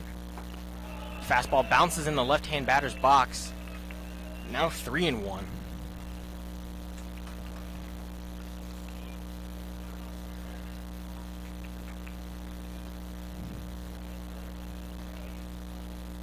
Action immediately back up in the Stomper bullpen. Certainly not what you want here for the Stompers. A 3-1 fouled back, now 3-2. The Stompers begin California Collegiate League play on Tuesday. They'll have the Blues for 2. Looking to minimize the arms here, still get some good reps, but ultimately be their freshest for Tuesday. The payoff from Aldridge is hit into left field, and that one's gone off the bleachers. It's a 3-run shot off the bat of Cameron Imberg. The DH does just that. He designates that one to the left field bleachers. It's a 6-3 ball game. Yeah, the ball really flies. Day games at Arnold Field. 370 feet, and we saw this when the Stompers played against the San Francisco Seagulls late last season. Day games, the ball just flies out of the yard. Ball was pieced. A no-doubter off the bat. A fastball found the sweet spot, and well, you have to go find that fastball. That one misses now high and into Jafari Williams, who served as a leadoff walk in the fourth, eventually came around to score, and, well, we can credit him with getting in the head of Nick Santavanez after that walk. Just wasn't quite the same, as Zach Pace is going to go talk to Shane Aldridge. Stompers' pitching's been so good all season long through the first 4 games, but a few too many left out over the heart in these first few innings. Single hit by pitch, home run. He's yet to get an out. Did you see the first inning of the Diamondbacks Nationals game a couple nights ago? The Nationals scored 9 runs before an out was recorded. The first 9 batters that came to the plate scored. That was something you don't see that often. And it's all about just how the lineup's seen it, and they can talk to each other from the on deck into the hole and then through the bench, just figuring out what they're seeing from a guy. Maybe he's tipping pitches, leading to a lot of success. You never really know, but that will be the end of Shane Aldridge. He did not record an out in his outing.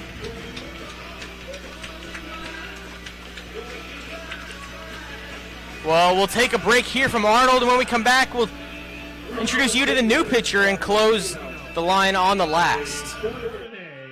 At the Landmark Vineyards table behind the visitors' dugout.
Now pitching for your Sonoma Stompers, number 47, Justin Jones.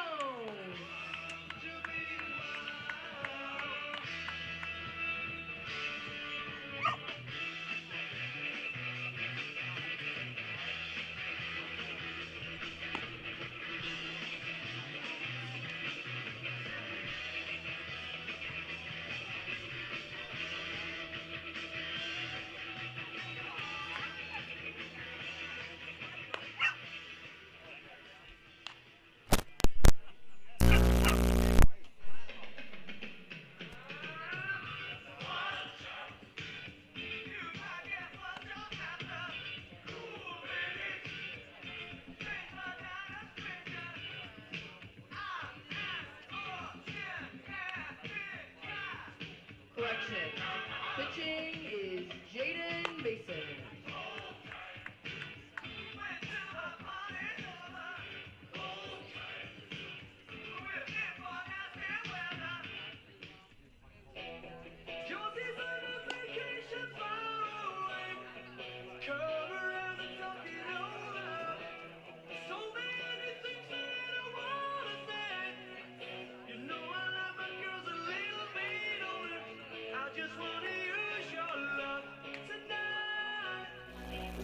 New pitcher on the bump is Jaden Mason. The Benicia native finds himself at the University of Nevada, Reno after the exit of Shane Aldridge. Yeah, tough one for Aldridge. Faced 3 hitters, all of them scored. Single hit by pitch, and then 3-run home run.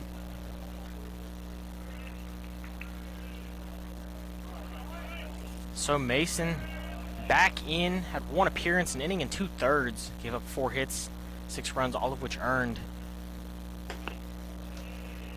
And that one misses low and out for ball 1. Tough go for Shane Aldridge. A long season for him to get right, but really just got clipped.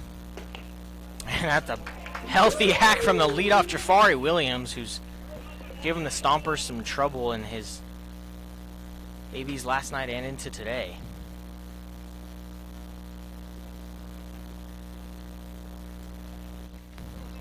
The 2-1 hit hard, fouled on the third base line.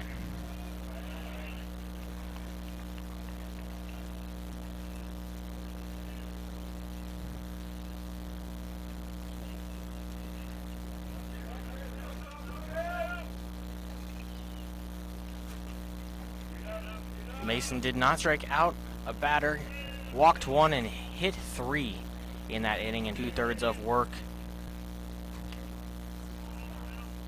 Now the 2-2 hit hard into the 5-6 hole. That's as much of a base hit as they come.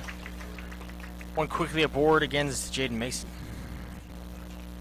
That one was 82, just sort of sat at the top of the zone and was yanked into left. And this will bring up Kelvin Jones. Been seeing the ball well in this series. Popped out to the third baseman on what was nearly a double play last inning, but fortunately for the Anchors, Williams got back in time. He shows bunt, offers at it, and misses. It was a fastball low and in, but offered anyways. Yeah, I really like these Anchors Road bright gold uniforms. Island City scripted across the front. Runner goes 0-1. They pitch out. Hitting Hahn there. Didn't squeeze it. Dropped it on the swipe. And that'll be a successful steal for Jafari Williams.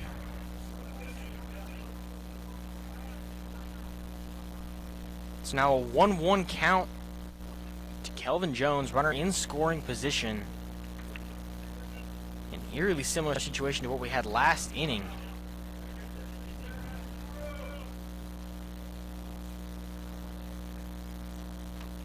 One fouled off, hit the catcher Pulowski, and they'll give him a second to recover from that one.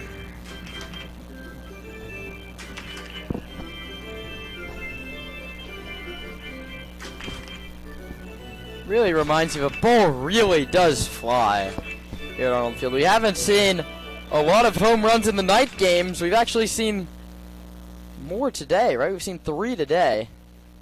And Trent Keys has one, and then on opening day, Cole Jones had one for visiting honors. Back in the box, the 1-2 to Kelvin Jones.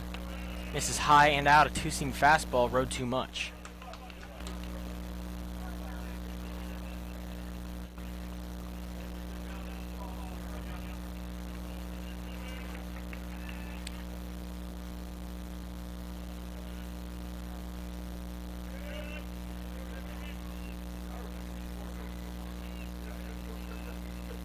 The 2-2 swung on in, missed. Strike 3 to Jones, and that's a big out to get the first here with the runner in scoring position.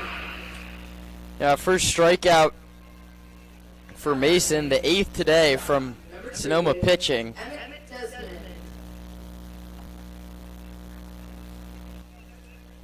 And this brings it up. Emmett Desmond back to a right-on-right matchup for the Stompers. That one high, fastball, foul tip, squeezed, but an 0-1 count.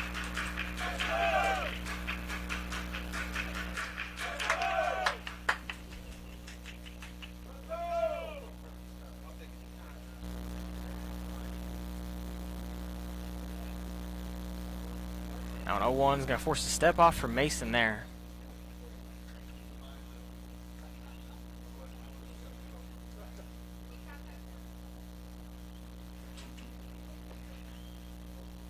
Mason gets the sign in, comes set. Just above the numbers, delivers. That one nearly hit the bat behind the batter. Send Williams briefly towards third and then retreating. Didn't stop till it hit the backstop. That hit the backstop flush and kicked right back to Pulowski, who turned around pretty much back at home plate. He would have had him out, but a smart decision from Williams to head back. What an aggressive runner. He's stolen 3 bases today.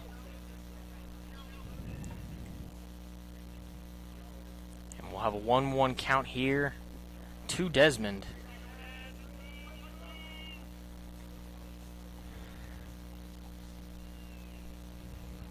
Mason set once again, looks down at Williams and delivers that fastball. Squeezed by Pulowski, now 1-2 after the wild pitch.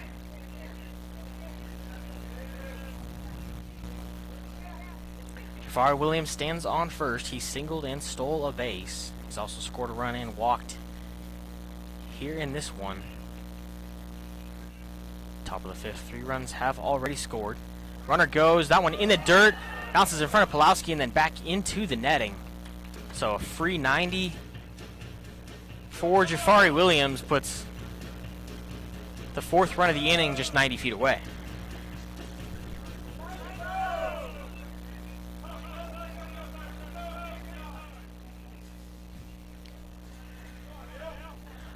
Williams has gotten on first base twice, and he's stolen 4 bases since then. As true to form as leadoff gets.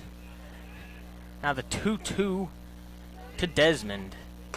Catches the outside corner for a backwards K. That's a second big out here with that run even closer to home. Bringing up Titus Wheelock.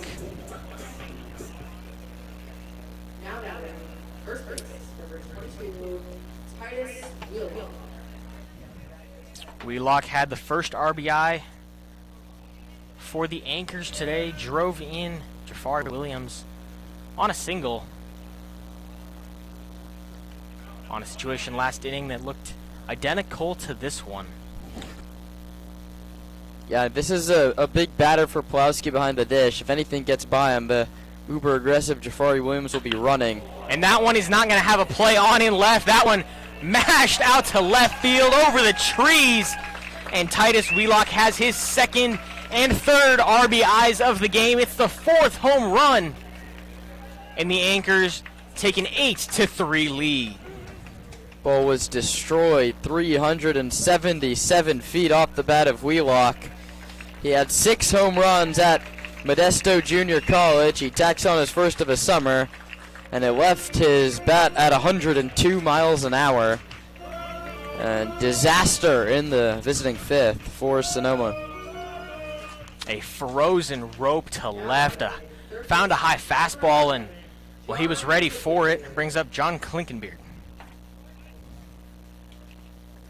First pitch he sees misses low. Klinkenbeard 1 for 2 on the day with the first home run we saw last inning. That scored Wheelock and himself.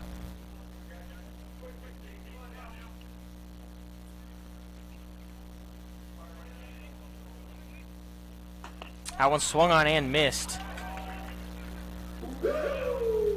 Ball's flying out of the yard clearly. Stompers can come back. Akers had a home run of his own last inning. You just have to get the bats back up. That one over gripped, spiked about 50 feet to home plate. Make the count 2-1.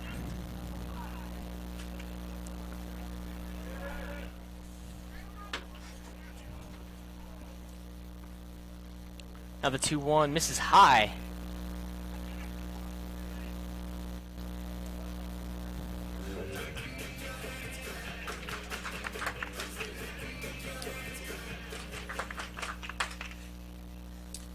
The 3-1 here with 2 outs.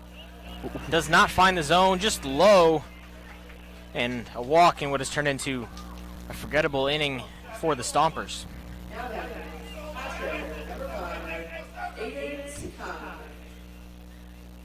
Yeah, now you get Aiden Sakai, his second tour with the Anchors. He played for them 2 seasons ago, was one of the 2 catchers on the 2023 Bay Area Collegiate League Championship squad. He'll take strike 1 on the outside corner. A good spot there.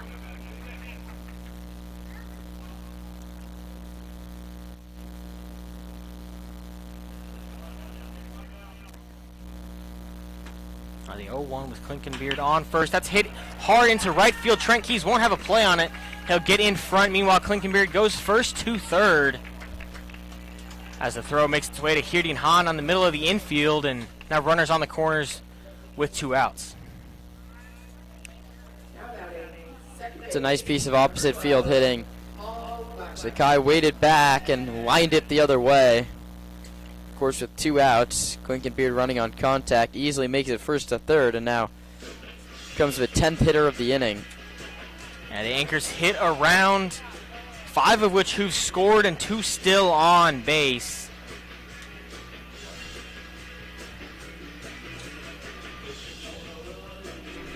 Paul Wagner led it off with a single, followed by an Angus Ole's hit by pitch, and then a Cameron Inberg home run.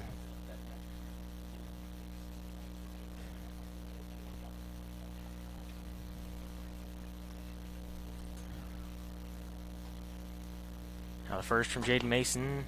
In there for a strike. A nice 2-seam fastball.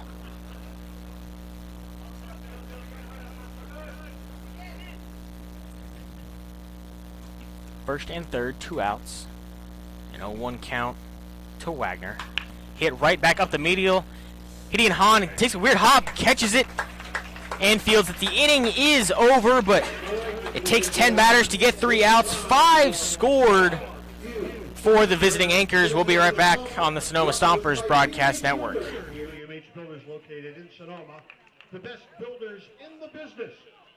For your next construction project, commercial or residential, call GMH Builders. Do it once, do it right. GMH. All right, our kids are all lined up. Our Stompers are lined up. Are you ready? On your mark. Get set, go. And they're off. Here they come. Watch out. They're flying. Here they come, and there they go down the stretch. Watch out for Blue.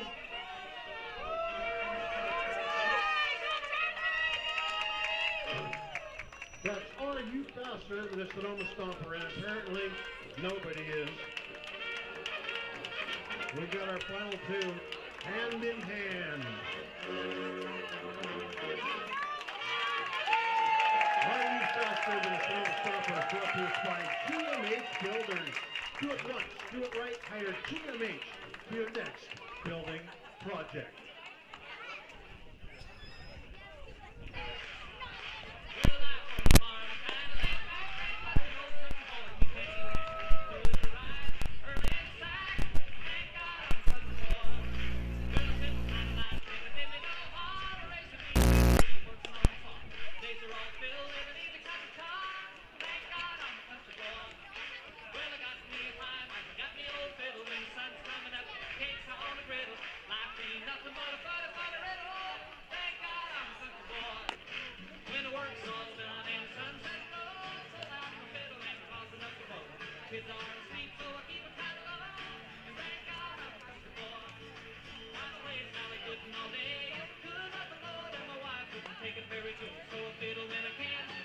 Now pitching for the Alameda Acres, number 1, Lawrence Westbrook.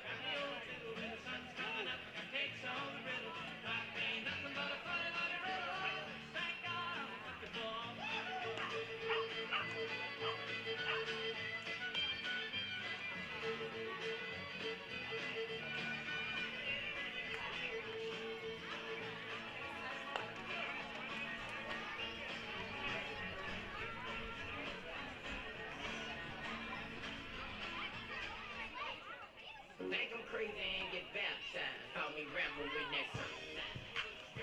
Now batting, catcher out of Bellarmine University, number 9, Connor Pulaski. Back here at Arnold for the bottom of the 5th. It's a new pitcher on the bump, but first a new catcher. It's the DH, Cameron Imberg, now in place to do the catching for Sakai. Have a good first pitch block. Ball 1, the new pitcher, Lawrence Westbrook. Yeah, we saw Westbrook yesterday come in to the game through 0.2 innings and gave up a hit, a walk, and a strikeout, and an inherited runner scored.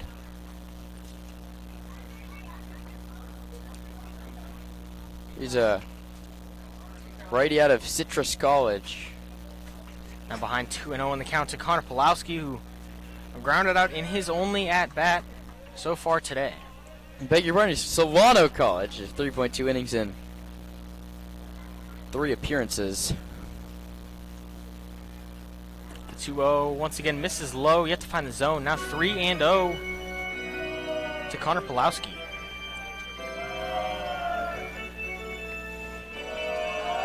Got to get the bats going early. You're down 5 runs, just start chipping away. A lot of baseball is still yet to be played. Just halfway through this one, and that's ball 4. Everyone seemed a little bit surprised there. Now runner on first base is Connor Pulowski for Paul Azul at the dish. Number 45, Paul Azul.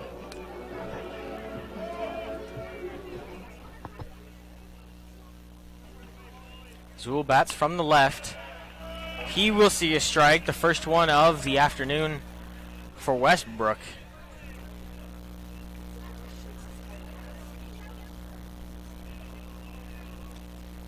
Kylan Willman, the first base coach and bench coach, came out there and motioned his outfield to play him to pull. The infield playing medium depth. I mean, which at Arnold Field is you don't usually see. You usually see the infielders all the way back on the edge of the turf.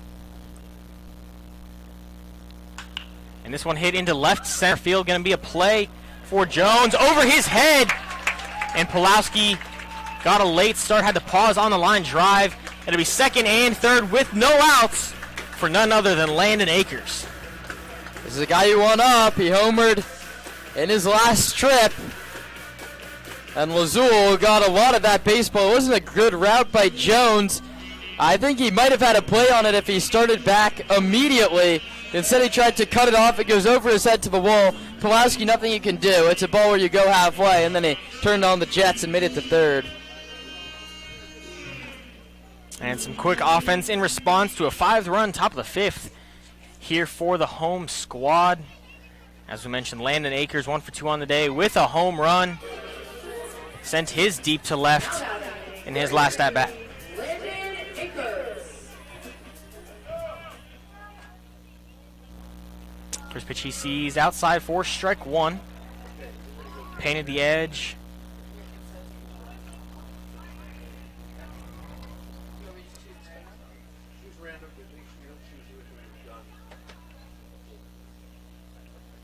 Now the 0-1 to Akers. Chopped just at the shortstop. He's going to go across. One run comes across to score, and he beat it out at first base. Akers, as we've mentioned, has got the wheels to do exactly that, and just a very casual pace from Desmond at short results in an infield hit and an RBI. Second ribby today for Boardman, and that one was a little more well-earned than the first. He took a jog his last time up. This time a hard 90, and he beats it out. It keeps the rally going with nobody out. And Pulowski, those leadoff walks, they always come back to bite you. And Harvey sends a line drive into shallow left field. This will score a run. And just like that, the Stompers right back in this one. Now a 5-8 ball game. And here comes Jerry Gibbs. He's going to have a meeting at the mound, and a lot of times you say hard for the offense to get runs day game after a night game. The Vegas adage is you always take the under the day game after the night game, and the Stompers and the Akers have covered the hypothetical spread in this fifth inning alone.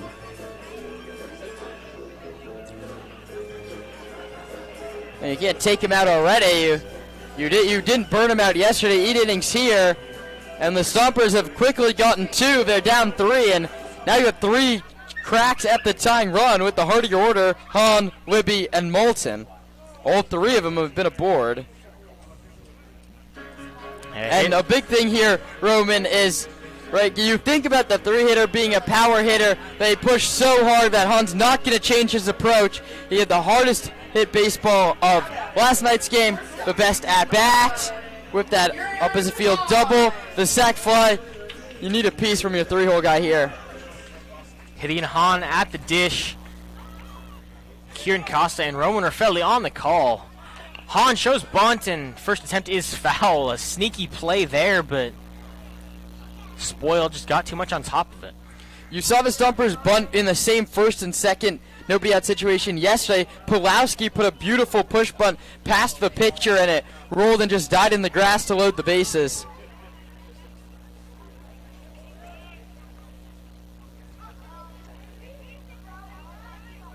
Hahn won't show bunt there, but quickly down 0-2. Didn't love the call, but in there for a strike. Now 0-2 to the 3-hole hitter.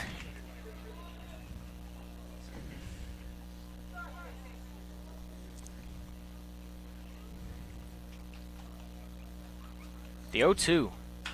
Swung on and hit down the line, left field, just foul. Could have been trouble for Kelvin Jones, but about 10 feet of the line.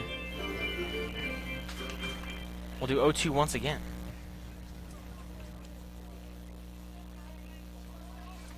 Tying run at the plate. I mean, it's only the 5th inning, but runs seem to be plentiful. The 0-2 misses outside there. You got to get McCann Libby up here. RBI double his last time up. Had 3 hits a couple nights ago. Last time he was in the lineup. Even yesterday he picked up a couple on-base appearances.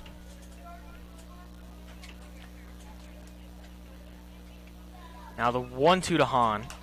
Fouled off again. This is part of that good approach we've heard Zach Pace, among other coaches, talk about. Just patient at the plate, confident in his skills, knows the zone really well.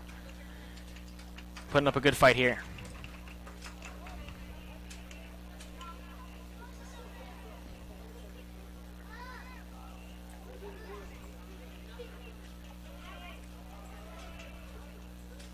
We'll do 1-2 again. That one delivers and hits Hahn. And, well, that's not always part of your approach. You'll certainly take a guy who can sacrifice the body for the team. Now loads the bases with no outs for McCann Libby. Jerry Gibbs is looking down at his bullpen, seeing if anyone's ready. Might be time to make the call. There might be. It might be here. And you mentioned Lawrence Westbrook pitched in last night's game. You always like a guy who can go back-to-back days, but doesn't appear that'll bode well for for Jared Gibbs for the Anchors. And we'll head to a break. When we come back, a new pitcher on the bump at a bases loaded jam.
Now pitching for the Alameda Anchors, number 16, Alameda.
It's McCann Libby at the dish, bases loaded and no outs. Adam Abood on the bump, now a submariner for the Anchors.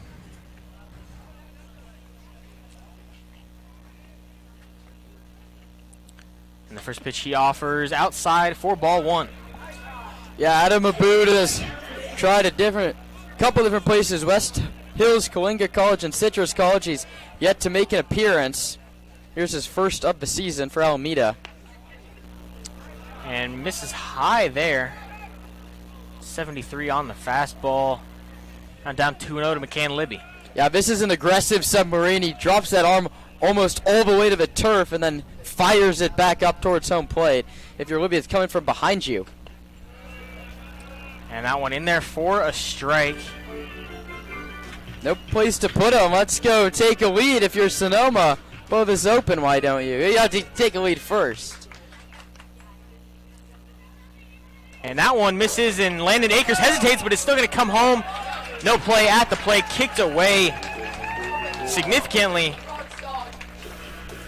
from Imberg behind the dish. So now second and third, still no outs, and one more run comes across the score. Yeah, the third goes Alarbi, the second goes Hahn, and now a base hit to the outfield from a guy that all he does is pick up base knocks. Would probably tie up this ball game, and in comes the infield for Mr. Gibbs and the Anchors. The second baseman, Wagner, is playing 3/4 of the way to first base. Doesn't matter. Ball 4 there to Libby. Not what you want if you're the Anchors, especially with a new pitcher coming in. You load the bases and then wild pitch, a walk. You're practically in the same spot, but you got one less run to work with. All for the DH and Charlie Martin. Yeah, Moulton has speed. We saw a beautiful sacrifice bunt last time. Singled back up the middle on the first pitch he saw in the second inning. As the first pitch misses out and high. 8-6 game. Here we go. Lots and lots of offense.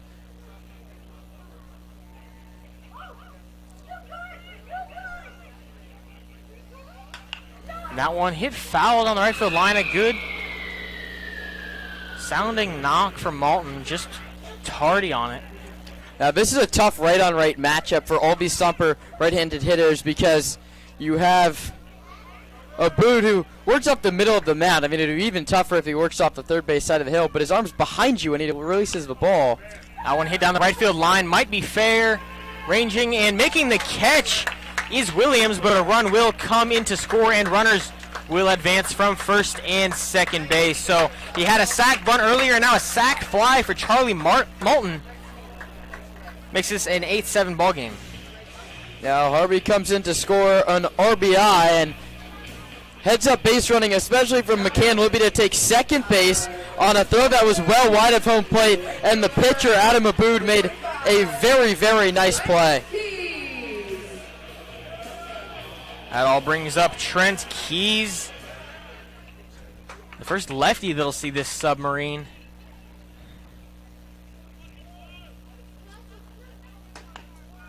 That one in for a strike on the inside corner, strike one. The Stompers looking like they're going to hit a round of their own in what's been an offense-filled inning number 5.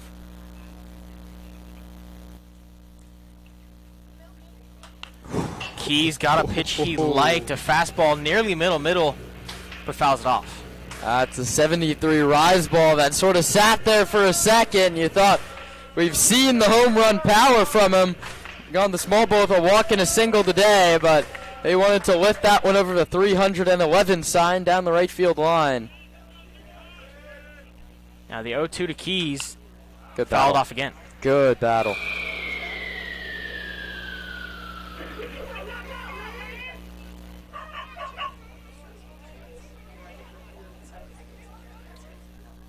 Keys has walked and singled so far today. Did not score on either. The 0-2. Off the handle. Looped foul down the first base line. Way out ahead of 73.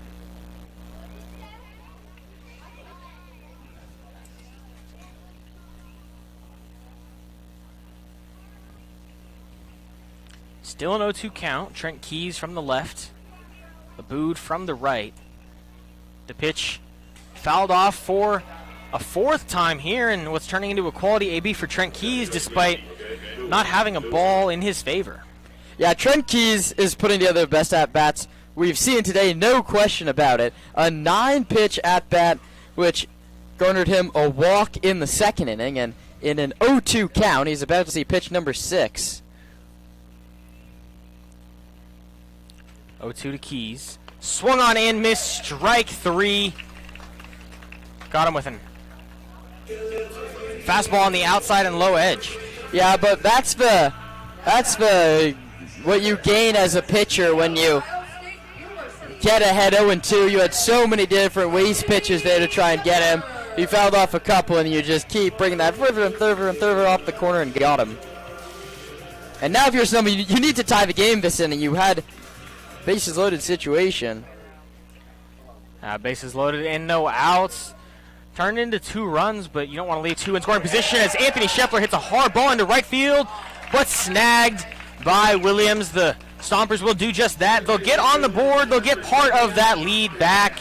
They still trail the Anchors by 1 after a 4-run 5th. Don't go anywhere. We'll be right back on the Stompers Broadcast Network. We're going to see how expert they actually are, all right? We got their expert music queued up.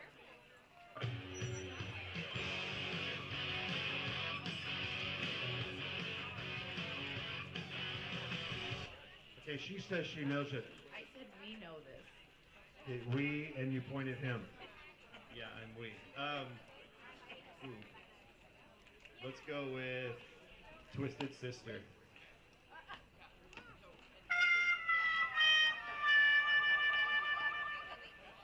All right, that's Sammy Hagar. All right,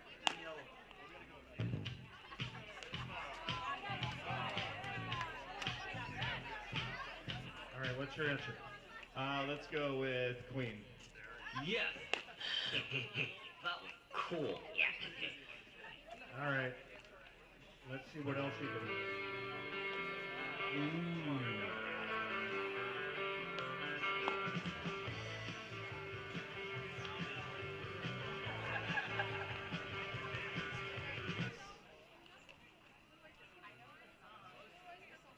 Name the song, I'll take that. She recognized she doesn't know. She's not as the expert as she thought. How about you? More cowbell. Yeah, that's a good hint. More cowbell.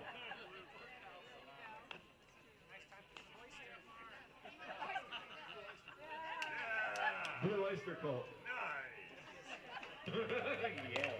Yeah, baby. All right, we got time for one more.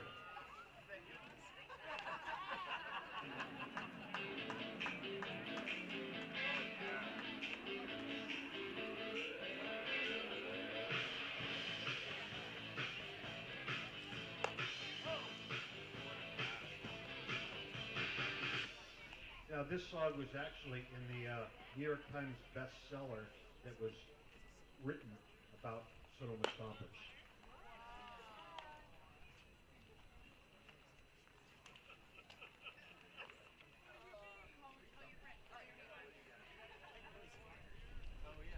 That's Billy Squire!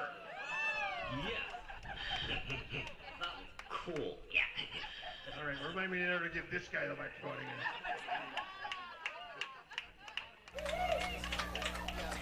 Back here at Arnold, first pitch outside to Angus Olays.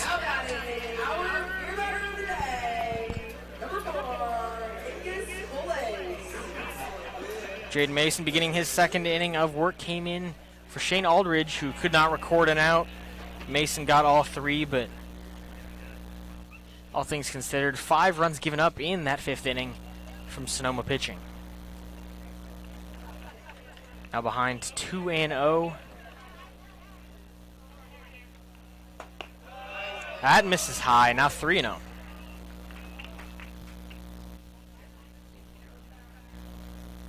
Nobody up in the Stomper bullpen. You want to see how long Zach Pace is going to let Jaden Mason go in this game. And that's there on the outside corner for a strike. We did briefly see an arm with Mason on the bump, throwing in the pen, but nothing as of right now. Now 3-1, misses high and out for ball 4.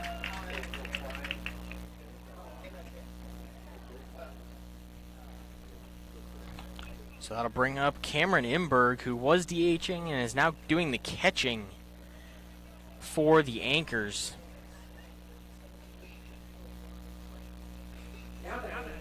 Can he hit in this spot? He stays here, and then you double switch in the pitcher for Aiden Sakai in the 6 hole. It'll be interesting to see how this lineup changes. First pitch to Imberg, inside for a ball. No, so here's what happens. Cameron Imberg stays in the 9 hole. He changes from DH to catcher, and then when the 6 hole comes around, it's going to be the pitcher. For everyone scoring along at home on this Sunday afternoon. And that one hits Imberg in the head. Imberg not happy about it. You might have felt that was personal. Bounced off the helmet and then immediately looked up at Jaden Mason, but don't believe there's any bad blood here. He did hit a home run last time up, and Zach Pace is probably getting pretty damn bored of that walk back and forth to the pitch.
just to be very clear on that point. A good clarification there. Now, Jafari Williams standing in for the Anchors, 2 on and no outs.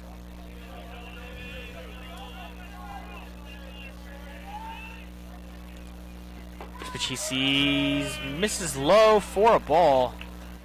We're going to check, he did not swing, so 1-0 quickly to Williams.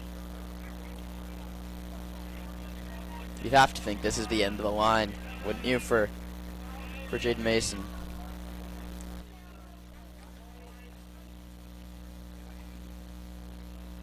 Now 1-0 shows bunt, pitch misses out. They're going to pick to first. Not a play there. Likely just a warning shot, but now 2-0.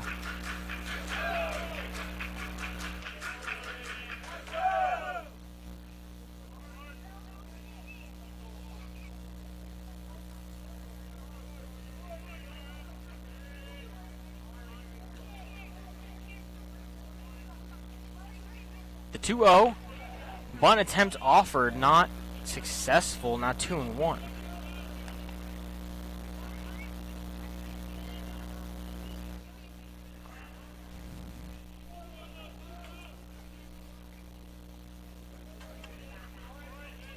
Mason looking to get out of a jam. He's got Williams and Jones on deck. Now the 2-1 to Williams. Shows bunt again. Pulls it back 3-1.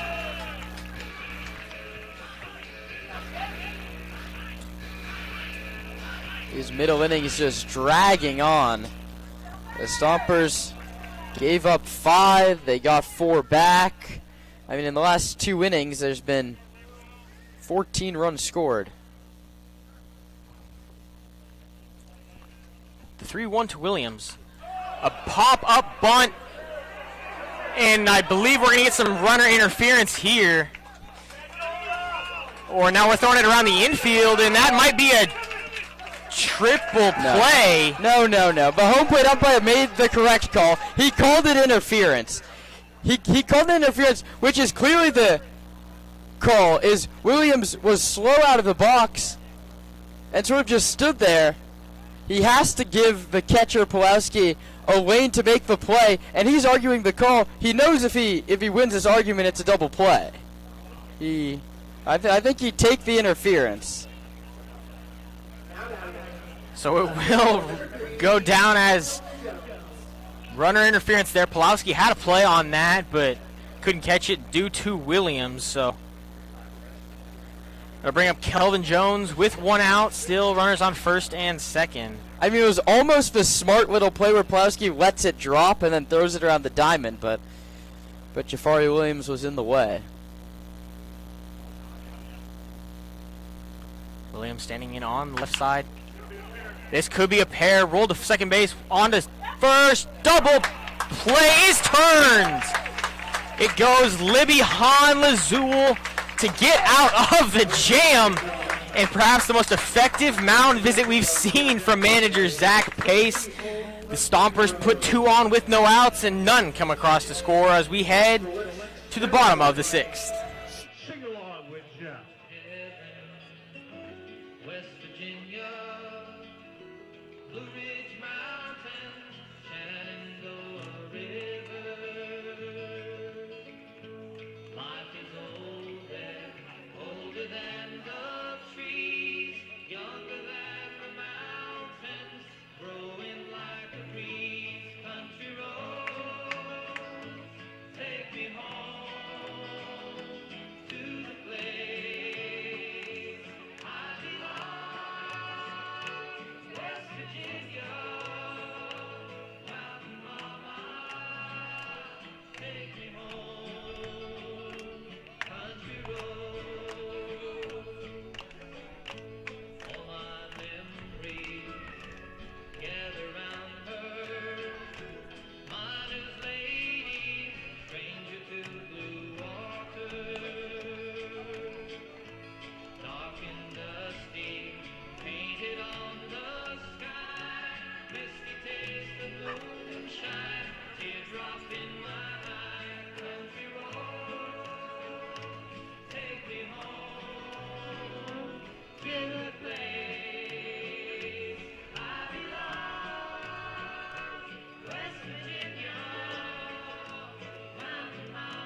This sing-along was brought to us by Nana's Olive Oil. Nana's Olive Oil, available at vianza.shop.co. It's Connor Pulowski to lead off the bottom of the sixth. A big piece of that stopped threat in the top of the sixth got the runner interference call. Of course, doing the catching today for the Stompers. Did the catching last night for the home squad. Now ahead 1-0. Yeah, Pulaski led off that fifth inning with a walk. Started the rally. Let's see if he can do it again. And fouls this one off.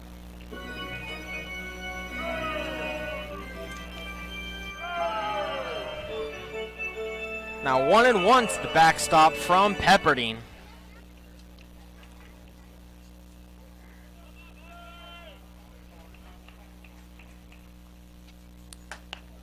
Watches that one high for ball number 2.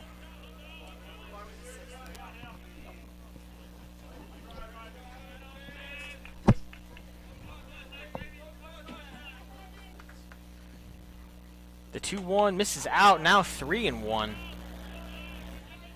The second inning of work for Adam Aboud came in for Lawrence Westbrook, who did not get an out, gave up 3 hits, 4 runs, walked 1 and hit 1. Aboud's 3-1, chopped towards the shortstop. Pulowski hustling, not in time there. It's Desmond Wheelock, 6-3 putout.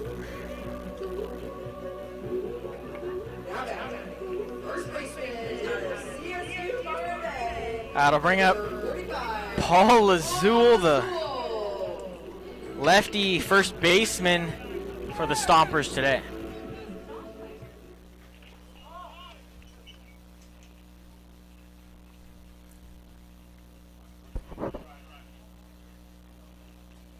First pitch he sees, hit into left field. Camped is Jones, and making the grab is Jones. We've seen a lot of balls fly over that left field fence today, but that one will not join them. It's a quick first 2 outs of the inning.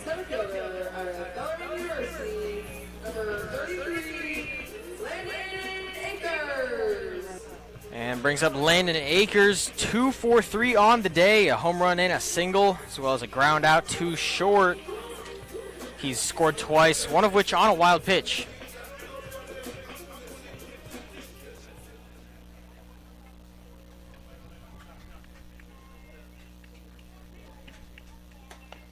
That one finds the outside corner for strike 1.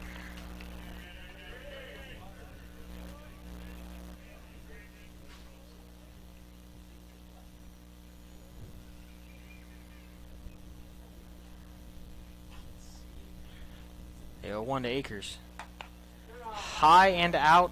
Now 1-1. Akers, the everyday center fielder so far for the Stomps.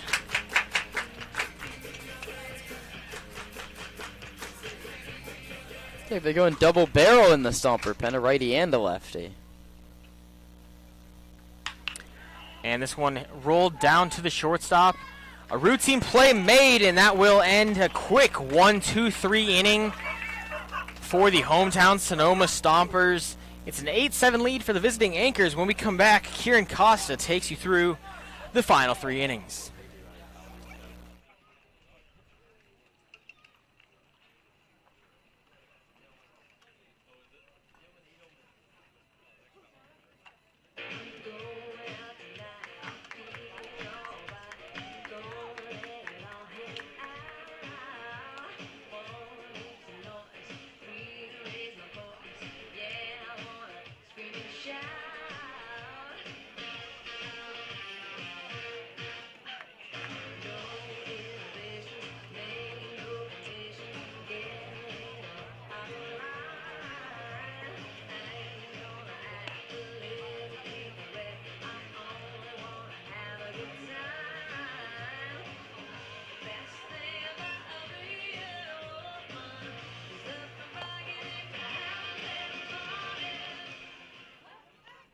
Ladies and gentlemen, your attention, please.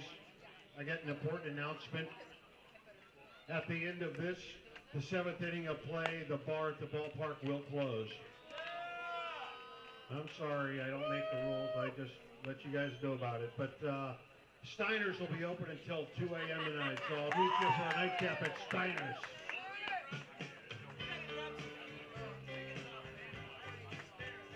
Here we go.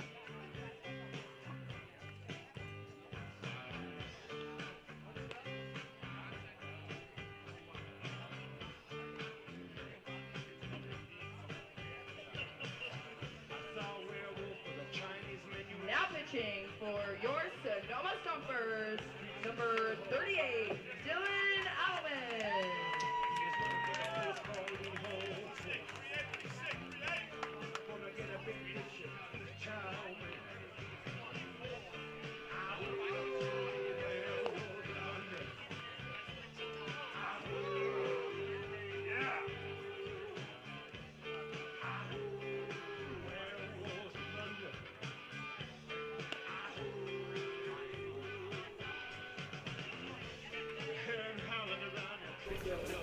Seventh inning of baseball. It's a close one. 8-7. The Stompers lead the Anchors on a Sunday afternoon in Sonoma, and they turn to Dylan Edelman. He's the fourth pitcher of the night. The Chico State right-hander will face Emmett Desmond, Titus Wheelock, and then John Klinkenbeard. Edelman pitches. It's a called strike at 85. In 18 appearances at Chico, 17.2 innings, a 5.71 earned run average, sporting a 2-2 record. Delivers. Check swing. Yes, he did. Nothing in 2.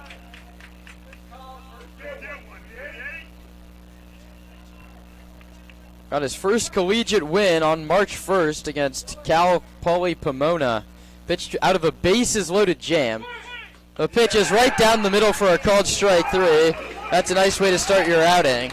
I talked to Dylan about this before the season. He said his first appearance came in, had a couple appearances, he came in bases loaded, situation out of the bullpen, and he gets out of it. Really earned the trust of the coaches, got a lot of run after that. Hasn't gone more than 2.2 innings. We'll see how long Zach Pace asks of him here. And that one's in there. Roman, he's not a true submarine, but he's definitely down from the side. Certainly a lower slot, and righty's just not picking it up. Edelman pitches. That one is a fastball at 86 over but low. The count's 1-1. Wheelock struck out in the second, singled and scored in the fourth, and hit a 2-run home run deep over the left field oasis in the fifth. He takes outside. He's driven in 3 and scored 2, accountable for 5 of the 8 in some way, shape, or form. John Klinkenbeard, who homered as well, out on deck. Edelman pitches. In there for a called strike 2. Went to the changeup at 76.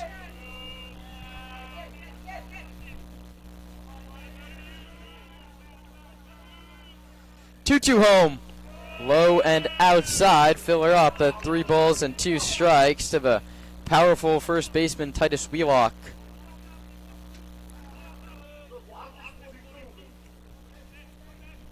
Payoff from Edelman. Low ball 4. Fifth walk allowed today by Stomper pitching. And with how he's been hitting the ball, it's not a terrible walk to Titus Wheelock, but 11, John Klinkenbeard. has not been much better. Jaden Mason induced a double play to end the 6th inning. Edelman looking to do the same here in the 7th. Wheelock, a 1-step lead off the base, and it's fouled back to the screen by Klinkenbeard.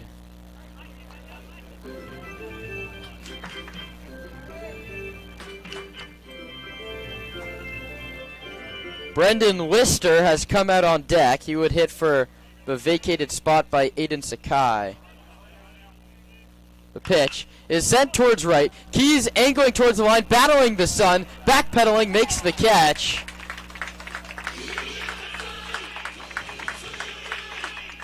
And that brings up Brendan Lister.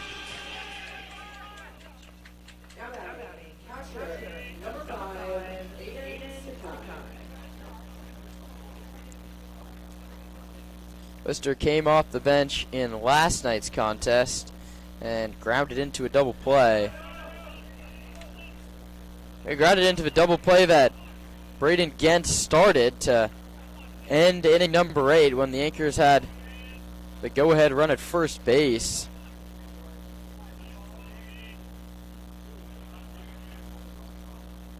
Lister awaits a pitch from Edelman, low 1-0.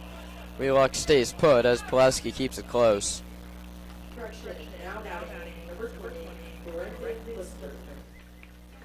So that means it's going to have to be a new arm.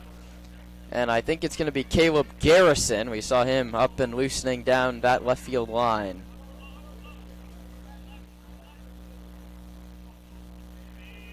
Edelman delivers. Lister swings and misses early on 76.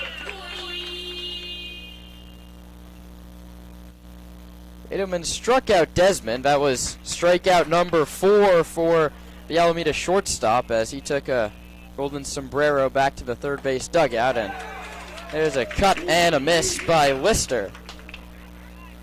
Aiden Sakai's day ended 1-4-3. Edelman looking for his second punch out and to keep his team within 1.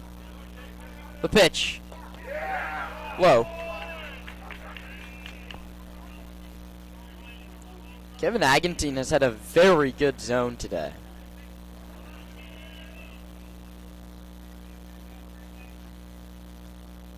Two balls, 2 strikes, 2 outs, 7th. The pitch is low outside, and we're filled up at 3-2. Lister looking to continue the inning off the bench. Paul Wagner would be next. Edelman pitches, struck him out swinging, high fastball at 85. A couple punch outs in the frame for Dylan Edelman. And the Stompers hanging around. They trail the Anchors 8-7 as it's time to stretch at Arnold Field.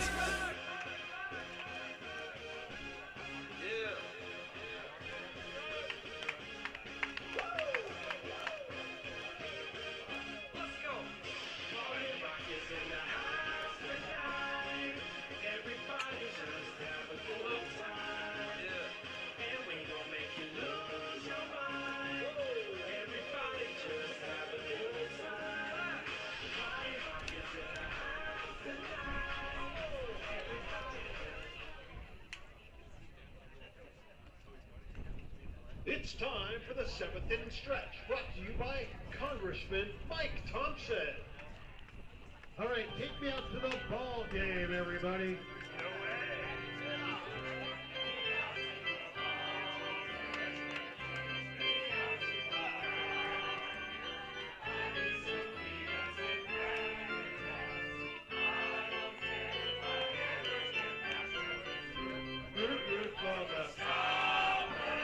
They don't win, it's a shame.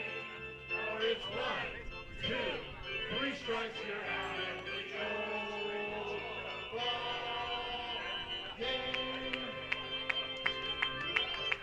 That's the 7th inning stretch brought to us by Congressman Mike Thompson.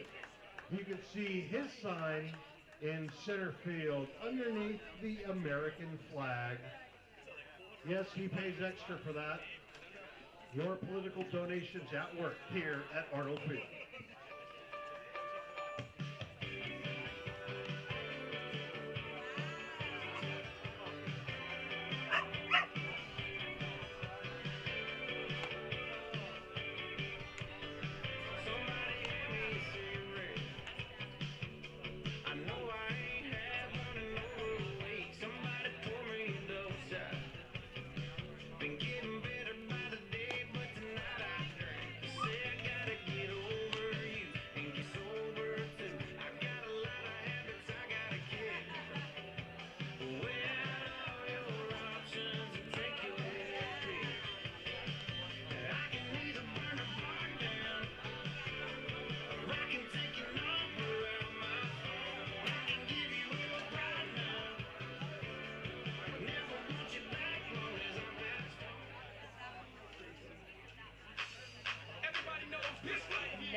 A new pitcher, the 4th for Jerry Gibbs and the anchors is Caleb Garrison, and Roman will tell you all about him after his first pitch misses low to Adam L. Harvey. He made 17 appearances with Laney College. He got credit for 1 win, no losses, 19 innings pitched, 17 hits, 8 runs, 6 of which earned, walked 5, and struck out 9.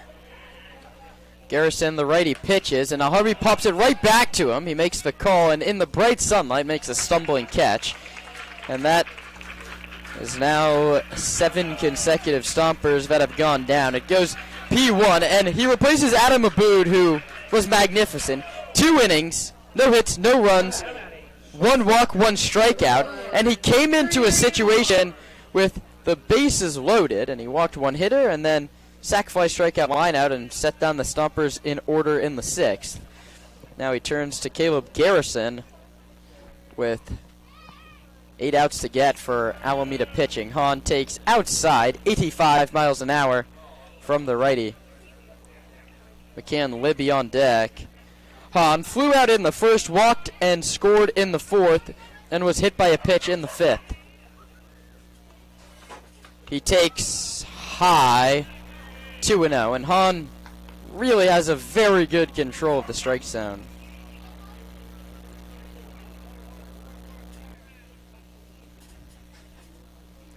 Stompers trail this one 8-7, offense galore here on Sunday, and Garrison's going to take a step off. 1 in the 1st, 2 in the 4th, 4 in the 5th for Sonoma, 3 in the 4th, and 5 in the 5th. For Alameda, Hahn takes low inside 3-0. That's a very, very late strike call from Kevin Agantine. I spoke too soon. It's 2-1.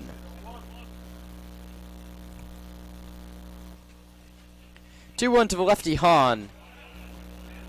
Outside and low, 3-1, and he might still get his walk.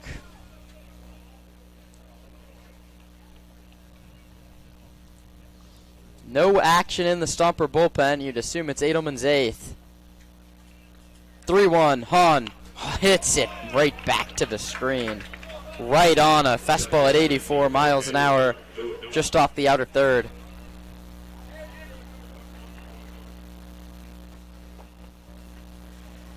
Payoff pitch coming to the left-handed hitting Gideon Hahn.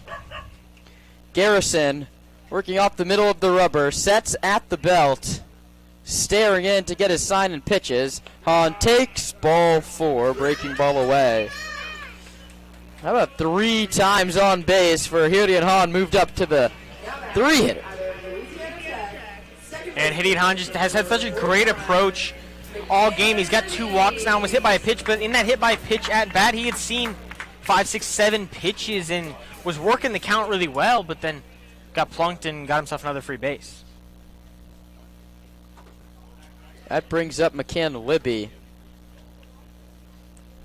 Hahn wearing that diving glove on his left hand runs. The pitch is low, and it was just a bluff.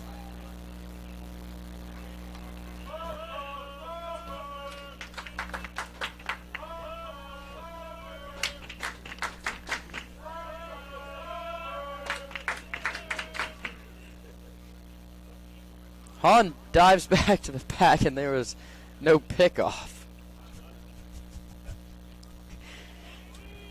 Don't know what he saw there. Better safe than sorry. He bluffs it, doesn't run again. It's low, and now he goes on a delayed steal. Here comes a throw. It's offline. He dives in safely. A delayed steal from Hahn. Risky play representing the tying run, but all is forgiven as he safe with a headlong dive. Tying run in scoring position. Nobody out. And McCann Libby already has an RBI double today. The Stompers would take the same thing here. The second baseman, Wagner, holding on the runner. Wheelock, first baseman, straight away. Libby awaits the 2-0. Outside and low, 3-0. And pitching just really has not been paramount on either side today. And 15 runs between them. And that stolen base is big there because it takes more than likely the double play away. 3-0 to the Stompers' second baseman, and he takes a 3-0 breaking ball. There's no such thing as a fastball count in baseball anymore. That's what I've learned through a week. I mean, 5 years ago, a 3-0 curveball, you'll never see that. 3-1, and a 3-1 curveball as well. This one stays high. What are we watching? What you're watching is a reliever come in and try to just continue to, keep a good thing going, but walk the first two guys he faces, and now first and second for the DH, who's got 2 sacrifices and a single on the day.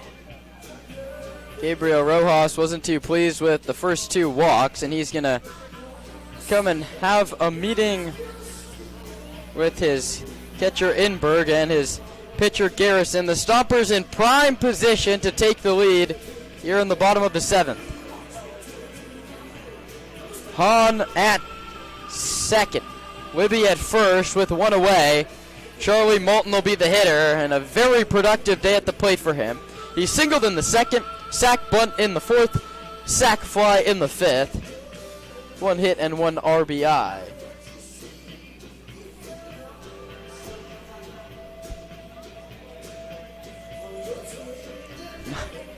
None of them have been easy, Roman, as we play our 5th game in as many days.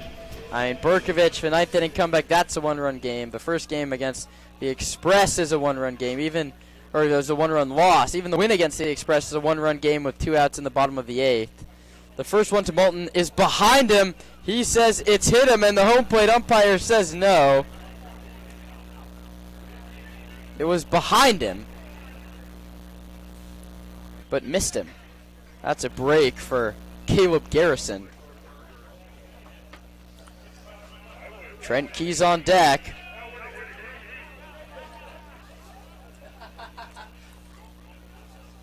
One-0. Low. Hahn bluffs and doesn't go again. You can't make it out on the bases here.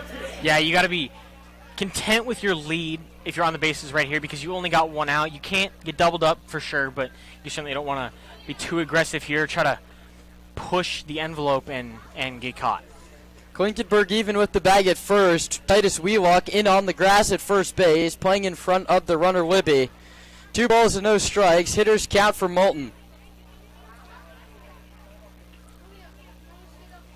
Garrison checking on Hahn, still checking. The pitch drops in there for a called strike. It's a nice pitch, found the inner corner.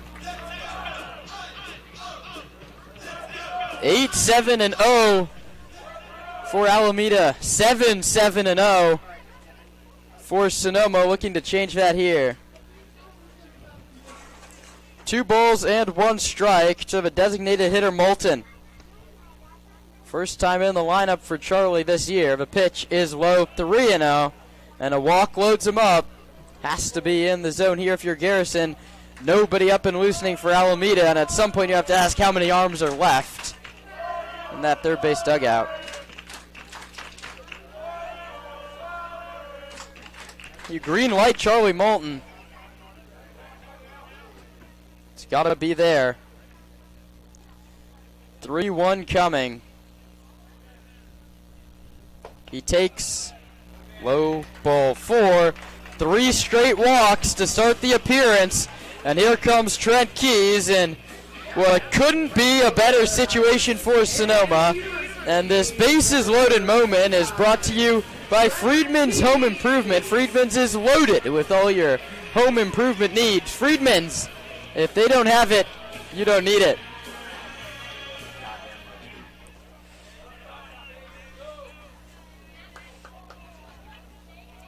Trent Keys, a left-handed hitter. You have to make him come into the zone. He's walked 3 consecutive hitters. Garrison pitches. Keys takes it, kicks away from the catcher. Inberg to the screen. 1 run comes home. Dave Hoke almost an aggressive send, but either way, it's a tie ball game. It's something the Stompers love to do. It's a wild pitch and a run scored. And that's great heads-up base running we've seen all day from hitting Hahn. Immediately saw it kicked away and took his 90 feet, but we almost saw McCain Libby get the green light from Dave Hoke. That more than likely would have been a mistake there, but now second and third with one out for Trent Keys. This is a big situation for the Stompers. Out of a double play situation. Infield comes in for Alameda in a tie game. Keys hits a weak ground ball back to the pitcher, but it hits off his foot. It's the right call as he fouled it right down off of his foot. 1 ball and a strike. Al Harvey popped out to start the inning. Then Hahn, Libby, and Moulton walked. They all took an extra base on a wild pitch. So as we stand, it's an 8-8 ball game. The Stompers have runners at second and third with 1 out. And Garrison pitches a 1-1 to Keys inside, and it hit him. The bases are reloaded. The Stompers are rallying without the aid of a base hit. Libby from third, Moulton from second, Keys from first, and Anthony Shepler is in desperate need of a base hit coming up. Ohio State University, third base, Anthony Shepler. And you see a catcher heading down to the bullpen for Alameda. They might not have any arms left, but someone's got to get the last few outs of this ball game. Right on left, Shepler, an open stance on the plate from the left side, takes a called strike. Outside corner, painted the black, 0-1. Stompers left, runners on in the 5th. Can't do that here. Stompers 8, Anchors 8. The pitch is bounced foul wide of the first base bag, 0-2. Shepler way behind. And Shepler here is going to want to go for the home run ball, get a full swing on a ball, but really here you need to find a gap, put a ball in play. You want to take the lead here versus having to come back in the 8th or in the 9th. Center fielder Olay is 1 step towards right and 1.5 steps in. Second baseman Wagner shaded towards first, and that one's going to kick away. They say it didn't hit Shepler. The throw to the plate is late, and Anthony Shepler was convinced that ball hit him. Either way, the Stompers lead. And there's no rally quite like 3 walks, a hit by pitch, and 2 wild pitches. Yeah, certainly this game just kind of been thrown away by Caleb Garrison. Comes in and just not been effective. And out to the mound goes Inmer to talk things over. It's 1-2 to Shepler, who stands awaiting Inberg to come back behind home plate. Walk, walk, walk, hit by pitch. 2 wild pitches has sparked a rally for Sonoma. No need for any base hits this inning, but Shepler could really calm the nerves of the Sonoma faithful if he can pick up a base hit. The infield coming back in. Out and in as walks and wild pitches have changed this inning drastically. 1-2 to Shepler is bounced foul past Jacoby higher in the first base coaching box. Anthony stays alive. And either way, whether Shepler's on or out, this is probably the last batter for Garrison. Just hasn't had it today. Leo Paredes, third baseman, is up and throwing. First a 1-2 from Garrison to Shepler is up and away 2-2. Connor Pulowski waits on deck. Moulton's at third, Keys is at second. There's still just 1 away in the bottom of the 7th. Here it comes, outside again. Filler up 3 balls and 2 strikes. And a miss here would reload the bases. It hasn't always been pretty, but the numbers in the run column's all that matter right now. Stompers 9, Anchors 8. Here comes the payoff from Garrison. Shepler fouls it back to the screen.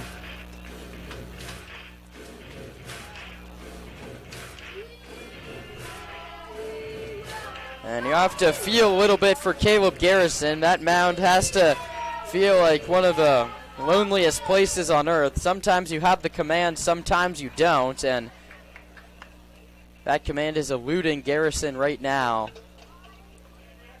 3-2 to Shepler. Low inside. This one kicks away. It's not a dead ball. 1 run's going to score. And Shepler moves up on the walk. It's the 3rd run scored on the wild pitch. And Jerry Gibbs is going to come out to the hill. And they visited the mound like 3 times today. You have to think at some point you have to move to the bullpen. On the play, Shepler goes to first on the walk. Moulton comes in to score. Keys moves to third. And the Stompers have scored 3 in the inning without picking up an RBI or a hit. There's a lot to unpack when we come back. Runners on the corners. Stompers 3 in, 2 on in the 7th, leading at 10-8. You're watching the Sonoma Stompers Broadcast Network.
Pitching, number 45, Leo Paredes.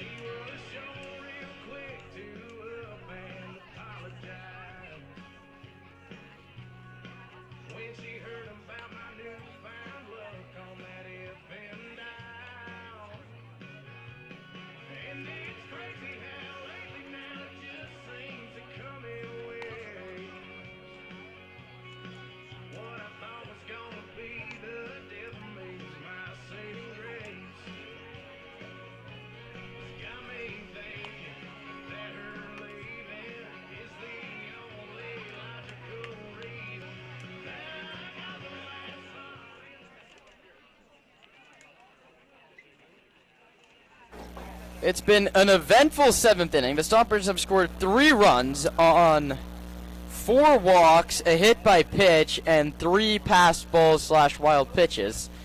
And it's a new pitcher. It's Leo Paredes, a 3rd baseman out of Diablo Valley College. Roman, I could kick it to you, but there's no stats to give. He puts it in the zone, and Pulowski grounds it through the left side, a base hit. It's the first base hit of the inning. It's a base knock, and an RBI for Pulowski. And the Stompers tack on another. It's 11-8. And that's exactly what you want when you bring in a position pitcher to pitch. You need him to get a ground ball, let the defense work. Unfortunately for Leo, that was just up the 5-6 hole and pretty well hit at that. You can't really field that. That brings up Paul Lazul. Lazul, lefty out of Monterey Bay Peninsula, doubled and scored in a big Stomper 5th. Takes ball 1 at 78. Maybe he does have some pitching. He's throwing 78 miles an hour.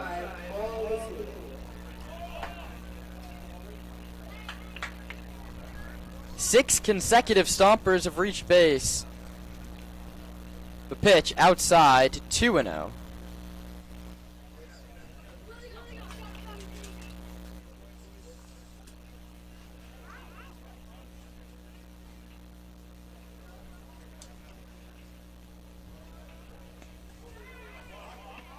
Lazul even stance from the left side. Bat head almost straight skyward. The 2-0. He swings and fouls it back 2-1.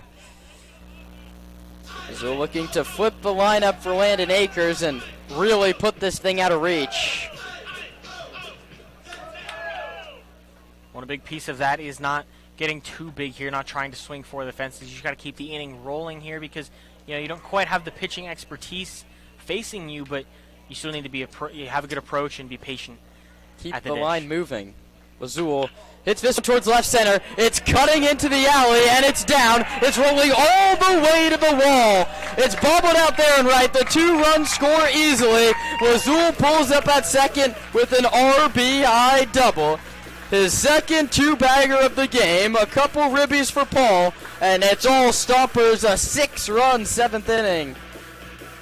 And that's just a great piece there. Stayed through the ball within himself and just took that one into left center, right where it was pitched on that left third, that outside third, to put runners on second and third for the top of the lineup. And that was a mistake on me. Connor Pulowski held at third base. Did they send him back? Zach Pace is out to say something, or is he injured? The athletic trainer is heading down to third base. Connor Pulowski's jogging in. It's just going to be a substitution, and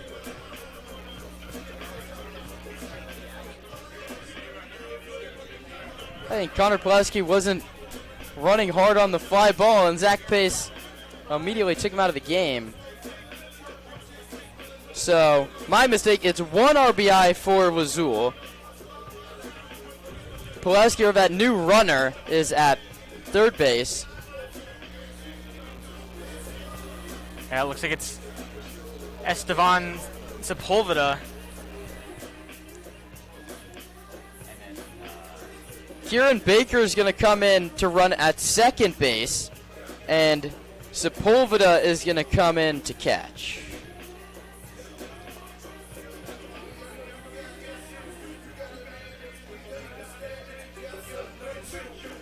So now, after a couple of substitutions, Landon Akers is about to be the 9th man to hit in this inning, and he takes 75 right through the heart, 0-1. Now the Stompers bats have decided to wake up. 5 runs in the inning. There's still just 1 out, and some big power bats, and Akers, beg your pardon, and O'Harvey coming up. This one's popped up, and it drifts out of play. 0-2 to Akers. O'Harvey started this inning with a pop-up to the pitcher. He's been the only out recorded.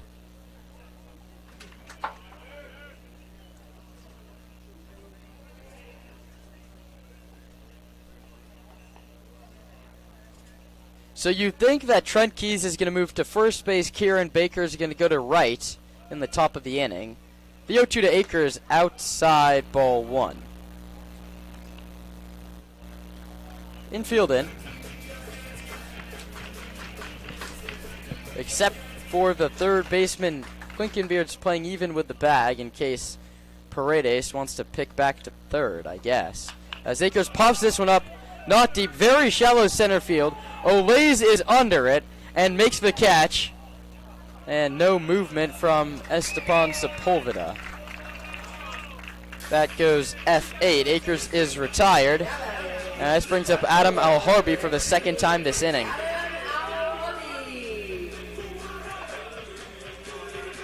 And now Harvey with an unfortunate opportunity here to make 2 outs in the same inning. Certainly doesn't want to get that here, but would rather, a couple RBIs and help his squad secure the victory. I mean, I was thinking of Roman. I wasn't going to say it. I don't want to jinx him. He takes low outside. That's going to kick to the screen, and Sepulveda will come in to score standing up. That makes it 12-8. 13-8. Scorebook's gotten messy. The runs just keep on coming. The 1-0 is a called strike at the knees. Good pitch. A ball and a strike. Edelman, who's had a long layoff, is the only one ready, so you'd think he'd come back for a second inning of work. That one's low outside, and a nice block to save a run by Imberg. Too many runs have scored via the wild pitch. 4 in this inning. 5 across are charged to Garrison. That gets through the catcher. Here comes the run. Baker to score. That one's a pass ball. And that's nice that we can wrap up all the runs. There's now nobody on base. 7 runners have scored. Maybe British just needs to get going out of the windup. And just a disastrous inning for the Anchors. 3-1 inside ball 4. So for Adam Halarby, he will not be on the wrong side of the history books with 2 outs up to 7.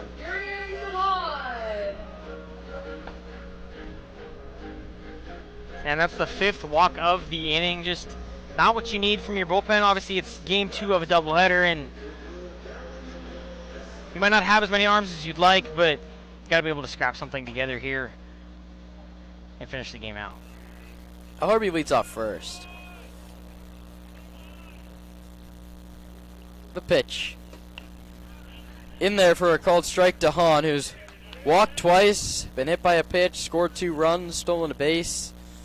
His scorecard says 0 for 1, but on-base percentage feasting today for all the Stompers hitters. The pitch is low. That one kicks away from Imberg, who is having a tough time behind the plate and not getting any help from his pitching. And it's always tough when you have a position player come in to pitch because you don't really know how to read them off the bump. And that's not just like playing catch. You've got the angle, you've got coming set or the windup, all that stuff to deal with. It's not just, catching the ball he's throwing. It's much more challenging. 9 walks and 2 hit by pitches from Anchor pitching today by my count. We'll see. Check the books on that one. The 1-1 swing and a miss. He finds 79, and Hahn finds nothing with his swing. It's 1-2. McCann Libby on deck. If you want to guess what he did his first at bat this inning, you'd be correct if you said walk. 1-2 coming. Hahn strikes out swinging. And the side is mercifully, finally retired for Alameda. 7 runs on just 2 hits and 1 left. It's all Stompers all of a sudden. 14-8 as we head to the 8th on the Stompers Broadcast Network.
Paul Wagner, Angus Olays, and Cameron Imberg back to the top if anyone gets on against Edelman, who delivers a called strike one.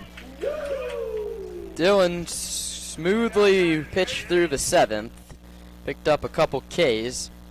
Only blemish was a walk. The pitch inside. 1-1, that one at 82. Fastball, changeup, and sweeper from the righty out of Chico State. Works off the third base side of the hill and drops down from the side and pitches outside. 2 balls and 1 strike. It can always be tough when you know, your offense sends 10 guys to the plate, 10 plus guys to the plate to get back off the bench, but it needs to be accurate here. Movement behind him in the bullpen as he misses outside. Counts now 3 balls and a strike.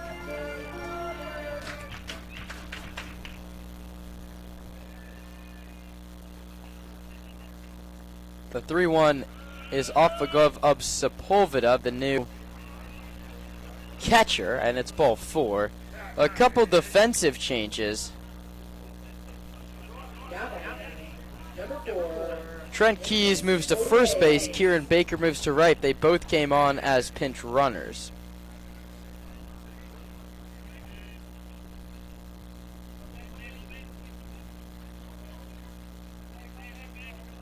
The pitch outside 1-0.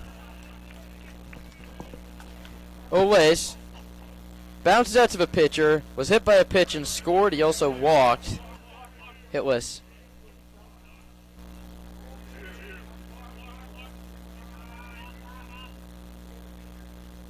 Edelman comes home. Called strike. He was filling up the zone in his first inning of work. Maybe the layoff hurt him just a little bit. Looking to retire, Angus Olays. Right on left, Edelman pitches outside and low. It counts 2 balls and 1 strike.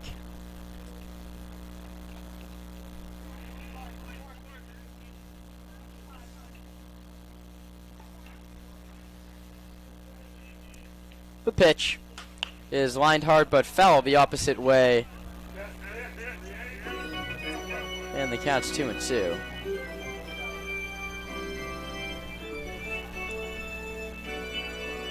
"14 runs on just 9 hits for the Stompers, 8 runs on 7. And for the first time in a while, we haven't seen an error charge to either side. As this one's spoiled foul again, the count holds at 2-2. Well, wild pitches don't go on the scoreboard as an error. We've had quite a few of those. 2 balls and 2 strikes. Edelman nearing that 30 pitch mark. He misses low and the count's 3-2.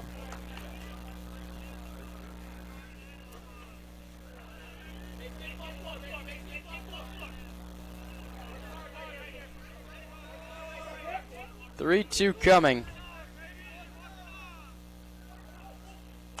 Pop foul back to the screen. A good battle from Angus Olays. And here comes pitch number 8 of the at-bat from Dylan Edelman. And this is a big batter here. This is likely the batter that forces maybe a mound visit from Zach Pace or even a pitching change if he just doesn't have it. The pitch is spoiled again. Now a real battle brewing. We're nearing pitch number 10.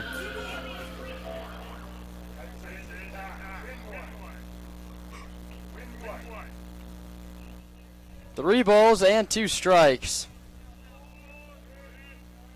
Edelman loses the battle to Olays. A nice little 9-pitch at-bat, which ties the longest of the game. He was 1 away from breaking Trent Keys' 9-pitch at-bat. And now Cameron Imberg, now the catcher, steps in with 2 on and nobody out. Both teams really struggling with command today.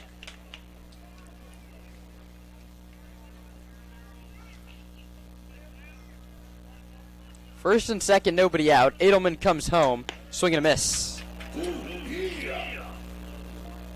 That's the first pitch strike he's had in this inning so far.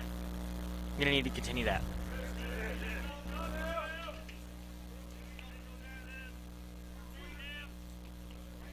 Infield looking for 2.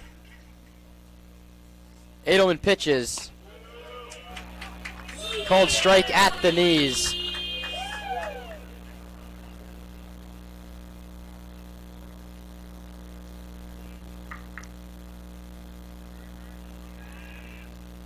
Oh, 2. Wagner off second. Ole is off first. Struck him out swinging. A back pick from Sepulveda. Nothing doing, but it's the 3rd strikeout for Edelman. If there was sweeper in the zone, top 3rd, but Himberg came up empty. I think Edelman might want to have that one back.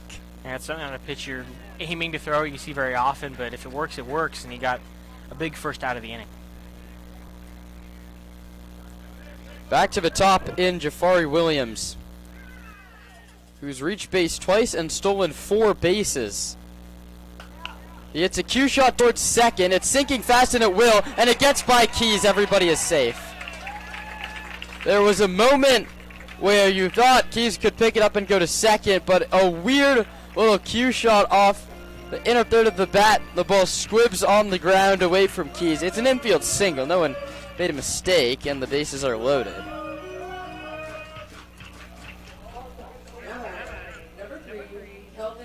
And that brings up Kelvin Jones, who struck out in the 1st, popped out in the 4th, struck out in the 5th, and bounced into a 4-6-3 double play. He grounds this one foul back to the screen, and now pressure on Esteban Sepulveda. Nothing can get through him.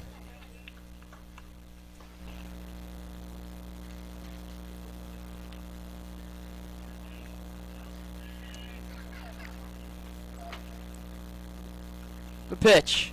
Foul back to the screen.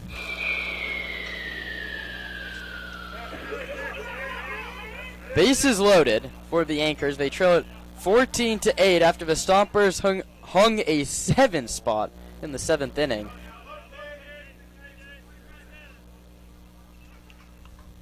Here comes the 0-2. Outside, 1-2. Kelvin Jones doesn't chase.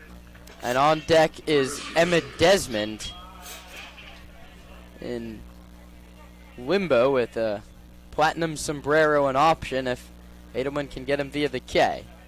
First he has to deal with Jones. He's ahead 1-2. Low, a nice block from Sepulveda right on cue. The count's 2-2. No place to put the left-handed hitting Kelvin Jones. On base 3 times yesterday, yet to reach this afternoon. 2-2 coming. Foul back to the screen. Fastball challenged him, 85 in the zone. Jones fouled it straight back. The Stompers, with a 6-run lead, just want to take this one into the off day and get to above 500 on the week. 3-2, or 2-2, beg your pardon, coming from Edelman. That's grounded through the right side, and Baker, the right fielder, comes in. Station to station go Alameda. It's an RBI single for Jones. Wagner comes in to score. Ole's to third, Williams to second, and Zach Pace to the pitcher's mound. And just a tough inning for Dylan Edelman. You never know how a pitcher's going to handle sitting for as long as he did, because credit the offense, they kept him on the bench for a long time, but it's tough when relievers get hot to go pitch an inning and then they sit for the better part of 35, 40 minutes. It's tough to get warmed back up and locked into your zone. As good as he was in that 7th inning, just doesn't have it here in the 8th. Desmond's going to be lifted for a pinch hitter, E.J. Cord, after striking out looking 4 different times today. Cord went 1 for 4 yesterday. Singled and scored, though. Zach Pace back to the dugout by himself, so Edelman back out there. The base is still loaded in what's now a 5-run game, and all of a sudden the tying runs in the on-deck circle in the form of Titus Wheelock, who's already homered once today. Not someone you want to face with the bases loaded, and he's about to, as that sweeper hits the pinch hitter cord. It's an RBI. Hit by pitch, and this one not over yet. Ole scores. Williams to third. To second goes Jones, and here comes Titus Wheelock.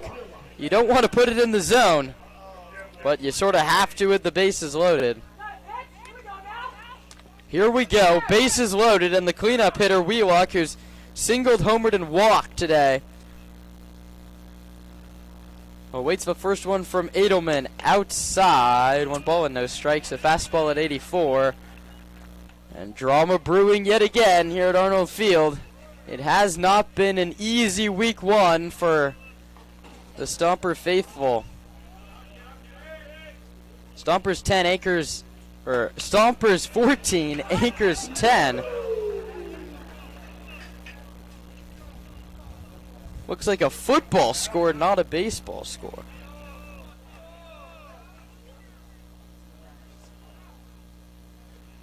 One ball and 1 strike. Edelman to Wheelock. Swing and a miss. Change-up stayed up above the zone. Wheelock cuts and misses. It doesn't get any easier with John Klinkenbeard on deck. He has a home run of his own. Ball was flying all around the yard in that 5th inning. Bases loaded, 1 out. Edelman to Wheelock. It's grounded to third. Picked by Shepler. To second for 1. On to first. 5, 4, 3. Double play. Just what the doctor ordered. Dylan Edelman's out of it. The Anchors keeping it interesting. Stompers lead by 4 as we head to the last of the 8th.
Number 49, McCann Libby. McCann Libby comes to the dish, and the Stompers fans in attendance here, Southern Knights, for the 5th time today. The Stompers are hitting and hitting and hitting. A couple walks and a double for McCann to go along with a flyout. He swings first pitch and grounds it to first. Wheelock will call off the pitcher. Paredes take it to the bag himself. And there's 1 down.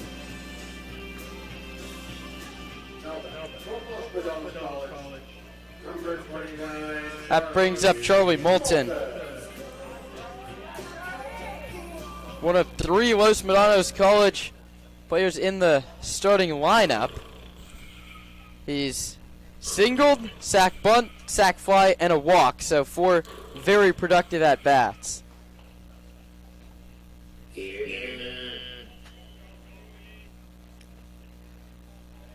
Moulton walked and scored in that 7th. There's 5 Stompers players walked and scored in the last frame. He takes a hook that stays high. 1 ball and no strikes.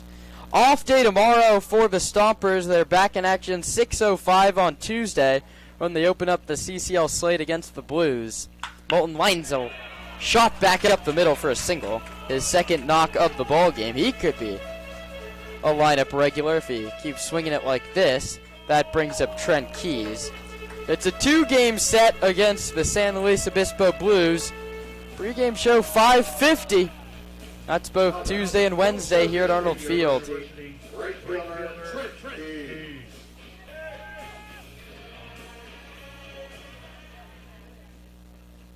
Wheelock holds on the runner Moulton.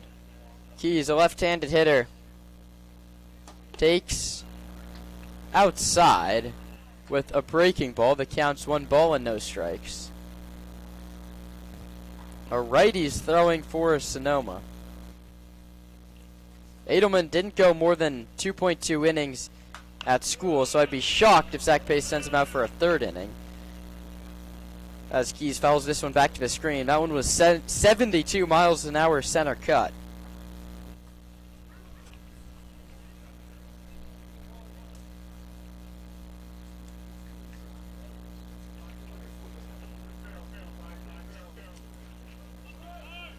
One pitch is lined foul, first base side.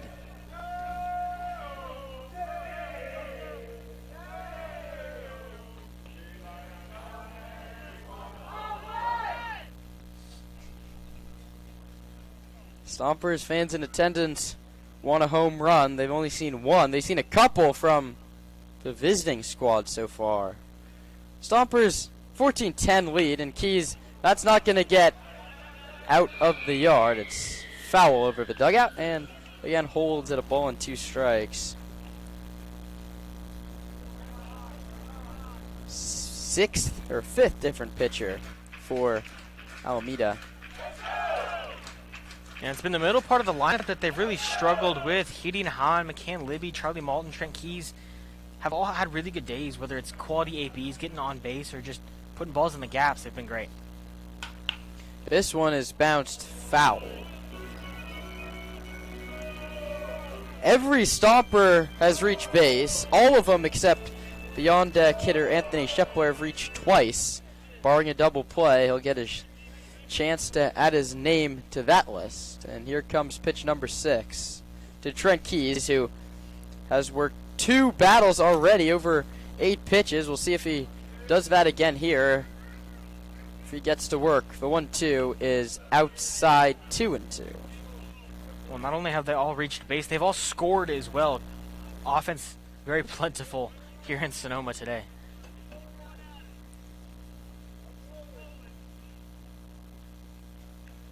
Two balls and 2 strikes to the lefty Keys.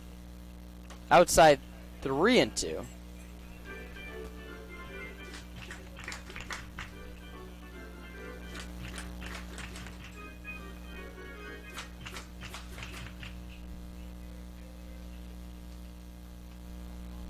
Stompers have done a lot of things right. 14-10 the lead, and ball for the call. Trent Keys is on base for the 4th time today.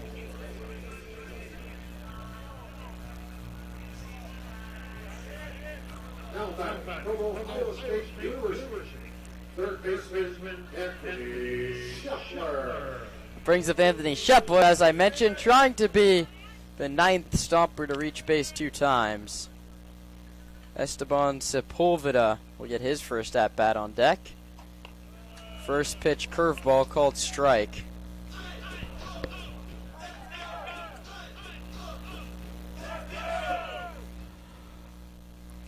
Keys off first, he walked.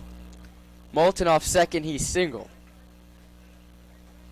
The 0-1 coming to Shepler is crushed foul. And it's a long and loud strike number 2.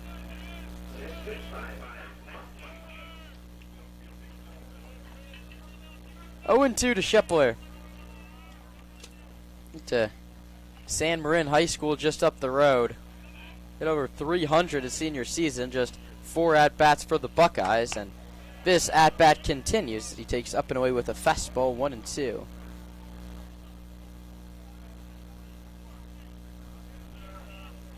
2 groundouts, a line out, and a walk. The second baseman Wagner's so far into the hole as Scheffler strikes out swinging on an off-speed pitch low. It's the second strikeout for Paredes. And that brings up Esteban Sepulveda.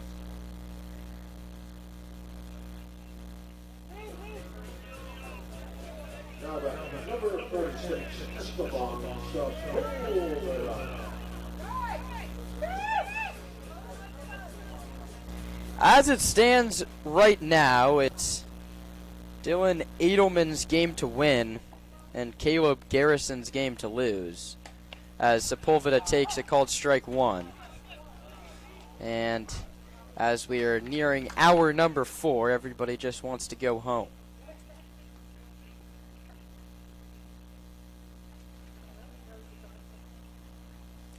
First one to Sepulveda is a check swing, 0-2.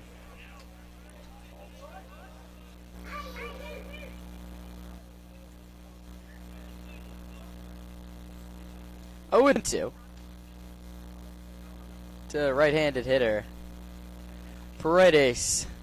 Pitches outside. And this is still just a 4-run ball game. It's a blowout by no means, but that 7-run inning where the Stompers had just 2 hits really took a lot of the life out of this one. 1-2, outside and high, 2-2. Kieran Baker would get his first at-bat if the inning continues.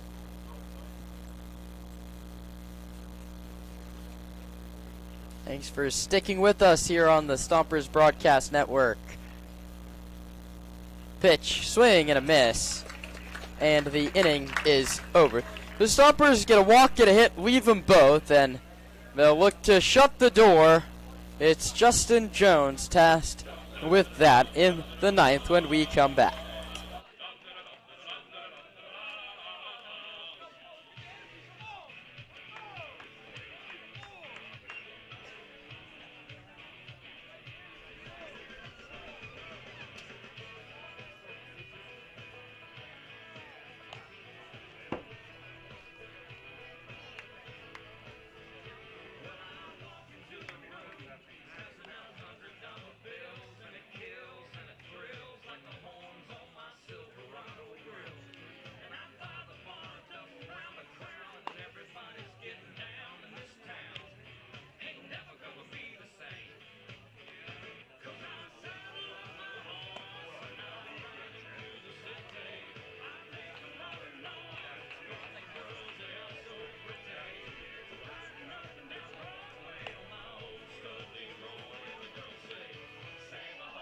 Your attention, please. Now pitching for Sonoma, number 47, Justin Jones.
Now batting, third baseman John Hickenbeard.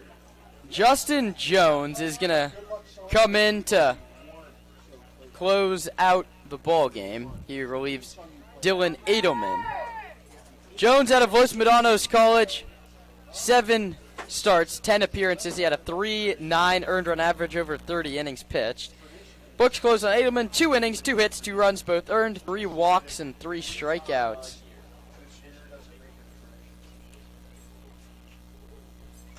First one from Jones is 89 miles an hour. Misses over the inner third.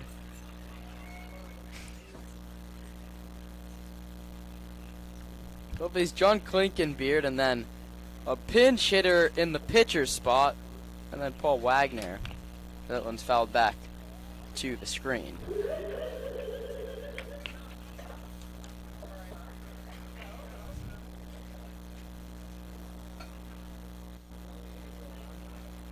Is Brendan Lister going to be able to hit for himself again? We'll find out.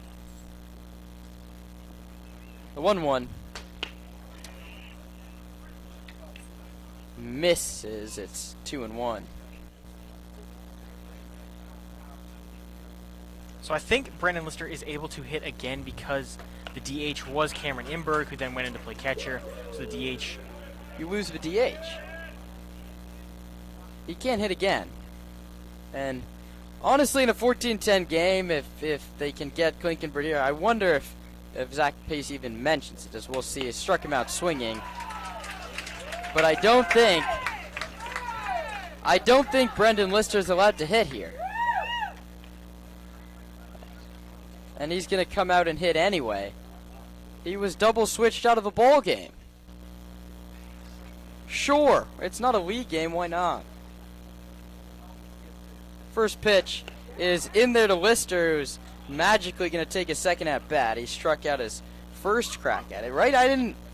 Because they had the catcher, Aiden Sakai, was supposed to hit in this spot. They pulled him and moved their DH to catcher, and Lister grounds it up the middle. Hahn picks and throws in time! Picked by Trent Keys. He pulled him off the base, and Brendan Lister, in an at-bat that shouldn't be allowed to count, is going to get himself an infield single.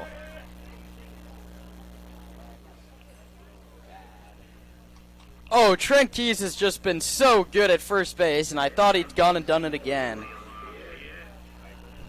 I think the only way that I can explain Lister getting an at-bat here is the DH moves to him after Sakai exits and Imberg places him, but you're not supposed to be able to carry a DH. You're not allowed to do that. Yeah. Well, the whole point is when you switch a DH out of the game, you lose your DH. You lose your DH, and that's a pitcher spot that then has to be filled every time. That one misses outside. Oh, it counts 2-0. Technically, he out of order. It should have been caught by somebody.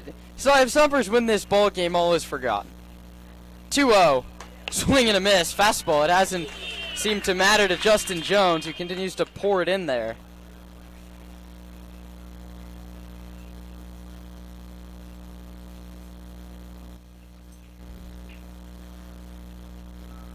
Two-one. Up and outside. 3-1.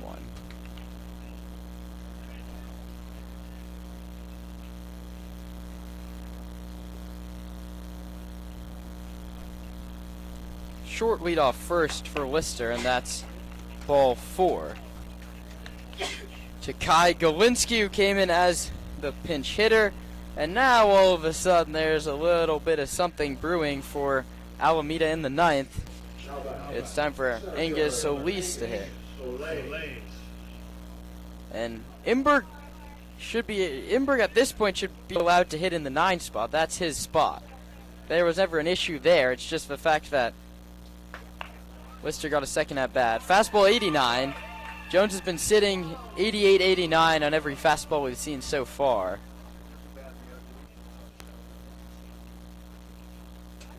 Right on left. The 0-1. Swing and a miss. That's a sword if I've ever seen one, and the count's 0-2.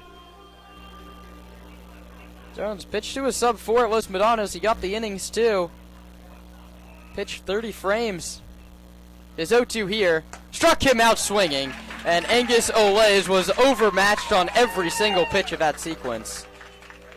Yeah, he started with the fastball and blew one by him, and then went kind of a back foot off-speed pitch, something that takes a fine line to ride, but he did a good job there, and then another fastball to finish him off. And now the Stompers are just 1 out away from a 3-game winning streak, and finishing this little first week above 500 Jones misses outside, 1 ball and no strikes.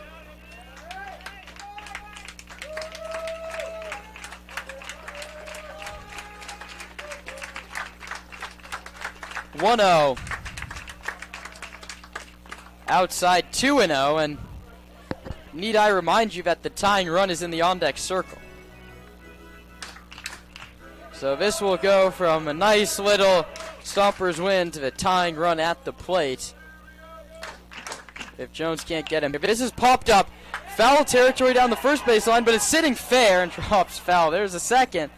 That was a little closer to the line than many would have wanted.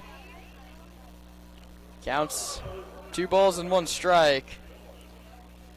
Justin Jones looking to shut the door and round out this little 2-game sweep.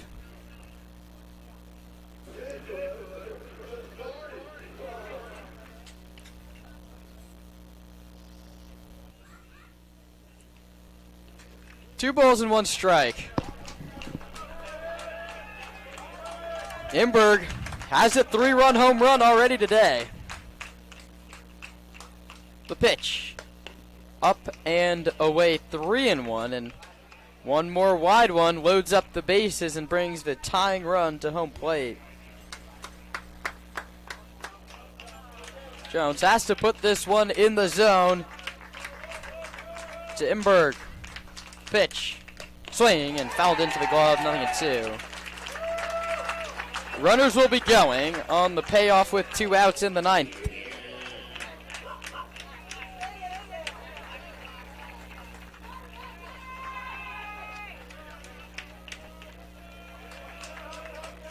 Three balls and 2 strikes. Here it is. That's sent towards shallow right. Baker started back, now coming on, it dunks in front of him. 1 run scores. The throw skips to the plate. And here we go. Tying run is up in Jafari Williams. Lister scores. Golinski goes to third.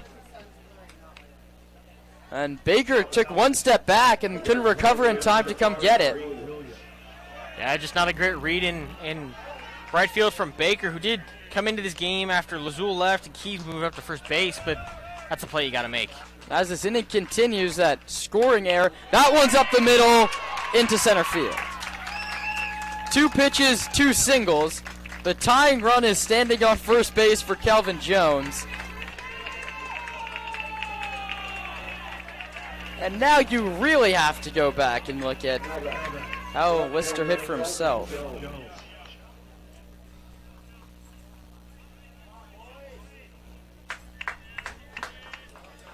Tying run at first base. Here we go. 2 on and 2 out in the 9th for Jones.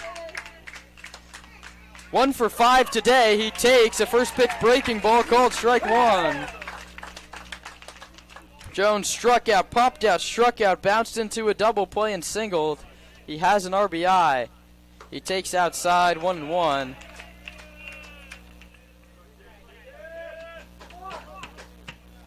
EJ Cord on deck. Right on left. Jones pitches. Swing and a miss. Good challenge fastball, 89. Jones expanded his zone. And the count's 1-2. 1 more strike to put this one away. Jones pitches. Fouled off the glove of Sepulveda. If he squeezes it, it's over. Instead, we'll see another 1-2.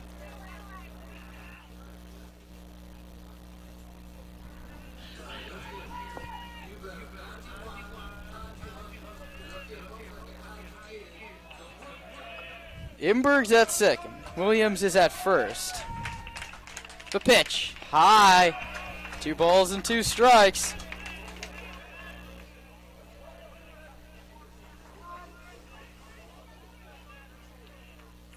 Two balls, 2 strikes, 2 on, 2 out. 9th inning. Jones pitches. Fouled back again.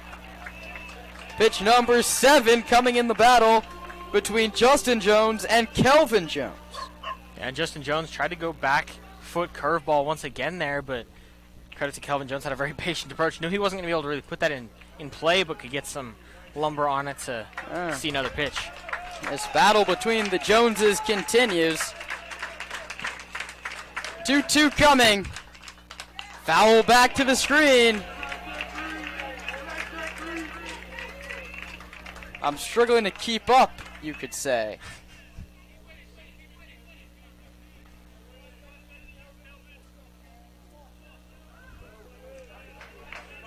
Two balls and 2 strikes. Drama brewing at Arnold Field. Justin Jones pitches, and it's lined foul yet again. Here comes pitch number 9.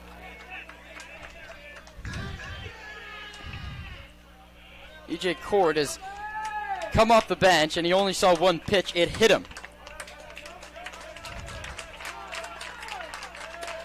2-2. Sent towards left center. Chasing over his Akers. It's over his head. It's going all the way to the wall. Here comes the run. Williams. Hahn's throw won't be made. A 9-pitch battle ends with a 2 RBI double from Calvin Jones. And we're all tied up at 14 apiece. And now you have to see if you can play the game under protest because that guy hit out of order to start the inning. Yeah, and just not a great situation here. You mentioned, you know, the controversy with Brandon Lister, and now a very unfriendly top of the 9th to the home team. I mean, hats off to Kelvin Jones. And now the go-ahead run is at second base. And I could be scoring this wrong. The first pitch is swung on and missed by Cord. I could be scoring it wrong. The out-of-league rules could be different. The league rules could be different than Major League Baseball. But I'm like 99% sure if this was an MLB game, Lister wouldn't have been able to be the second hitter of this inning. But all that doesn't matter because it's 14's up. Swing and a miss, nothing in 2. And credit to this Anchors team. They've stuck around. They've been ready to go every single time. The defense hasn't been there. The pitching hasn't been there. They've come back and responded. They've scored in the tops of these innings. Talk about 6 in the last 2 and then, you know, put up a big 5 spot in the 5th. They've been ready to hit. 0-2 is up and outside. You have to keep this game tied. There's a runner out at second base that would give Alameda the lead, and can't let that happen. 1-2 misses low inside. 2-2. Anchors are sort of out of arms as well. I don't know if Paredes can pitch a 3rd inning of this game. We could be barreling towards a walk-off walk. 2-2. Jones has to get out of this inning first. And that one sent to left center. Chasing Akers back, but he's under it to make the catch. And the side is finally retired. Cord gave it a ride. It's a 4 spot in the inning for the Anchors and 2 touchdowns apiece as we head to the last of the 9th.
Your attention, please.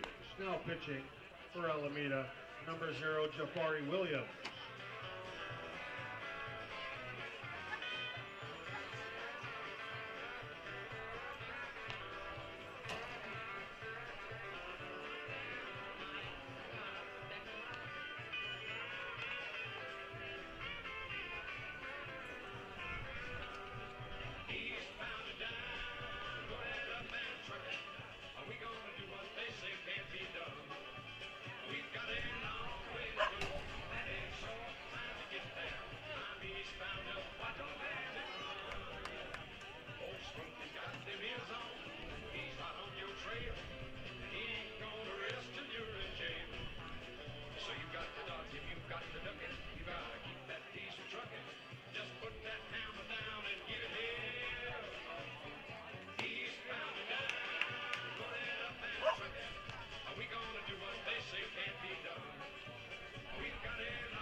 So we're back for the bottom of the 9th inning in what's now a tie ball game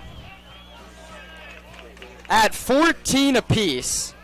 And Jafari Williams, who's been in right field all night, is coming into the ball game to pitch. He'll face Kieran Baker.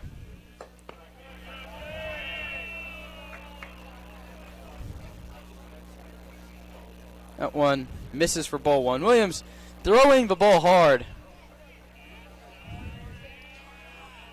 The pitch. Baker takes low, 2-0. And so just to go back to the official ruling from the top of this inning, we were correct. Lister should not have been allowed to hit for himself for a second time, but it's already happened. No one reported it in the moment, so the Stompers will have to win in walk-off fashion, and that winning run is at the plate with now a 3-0 count in the form of Kieran Baker.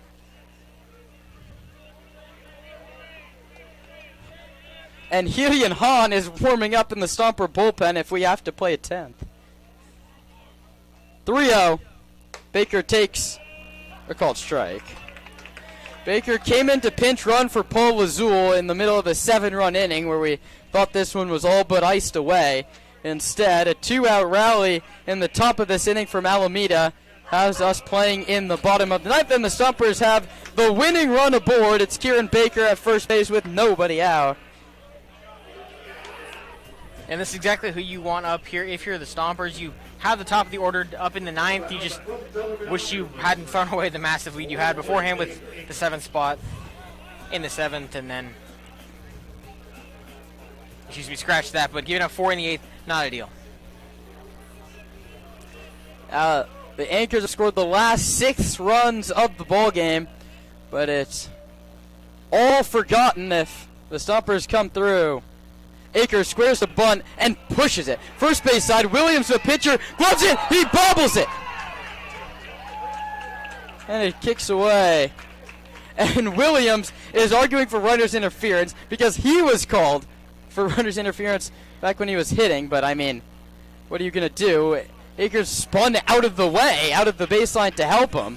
And he's a right fielder trying to field a ground ball as a pitcher. Well, if the fielder goes into the line of play, they have a right to be there, but I don't think Jafari Williams ever actually gloved this ball because he reached down to grab it with the glove, and as he pulled it up, I think he didn't squeeze it, just kind of threw it up over his head. It never looked like there was a tag made, and Akers certainly didn't impede him. And now with first and second, Adam Al-Harbi's going to hit for himself. Nick Sebastiani took some swings in the on-deck circle, but maybe they have Al-Harbi bunt as well. Wheelock sure thinks so. Al-Harbi's already squared to go. Williams pitches pulled back way high. And Hyun Han out on deck with a chance to play the hero.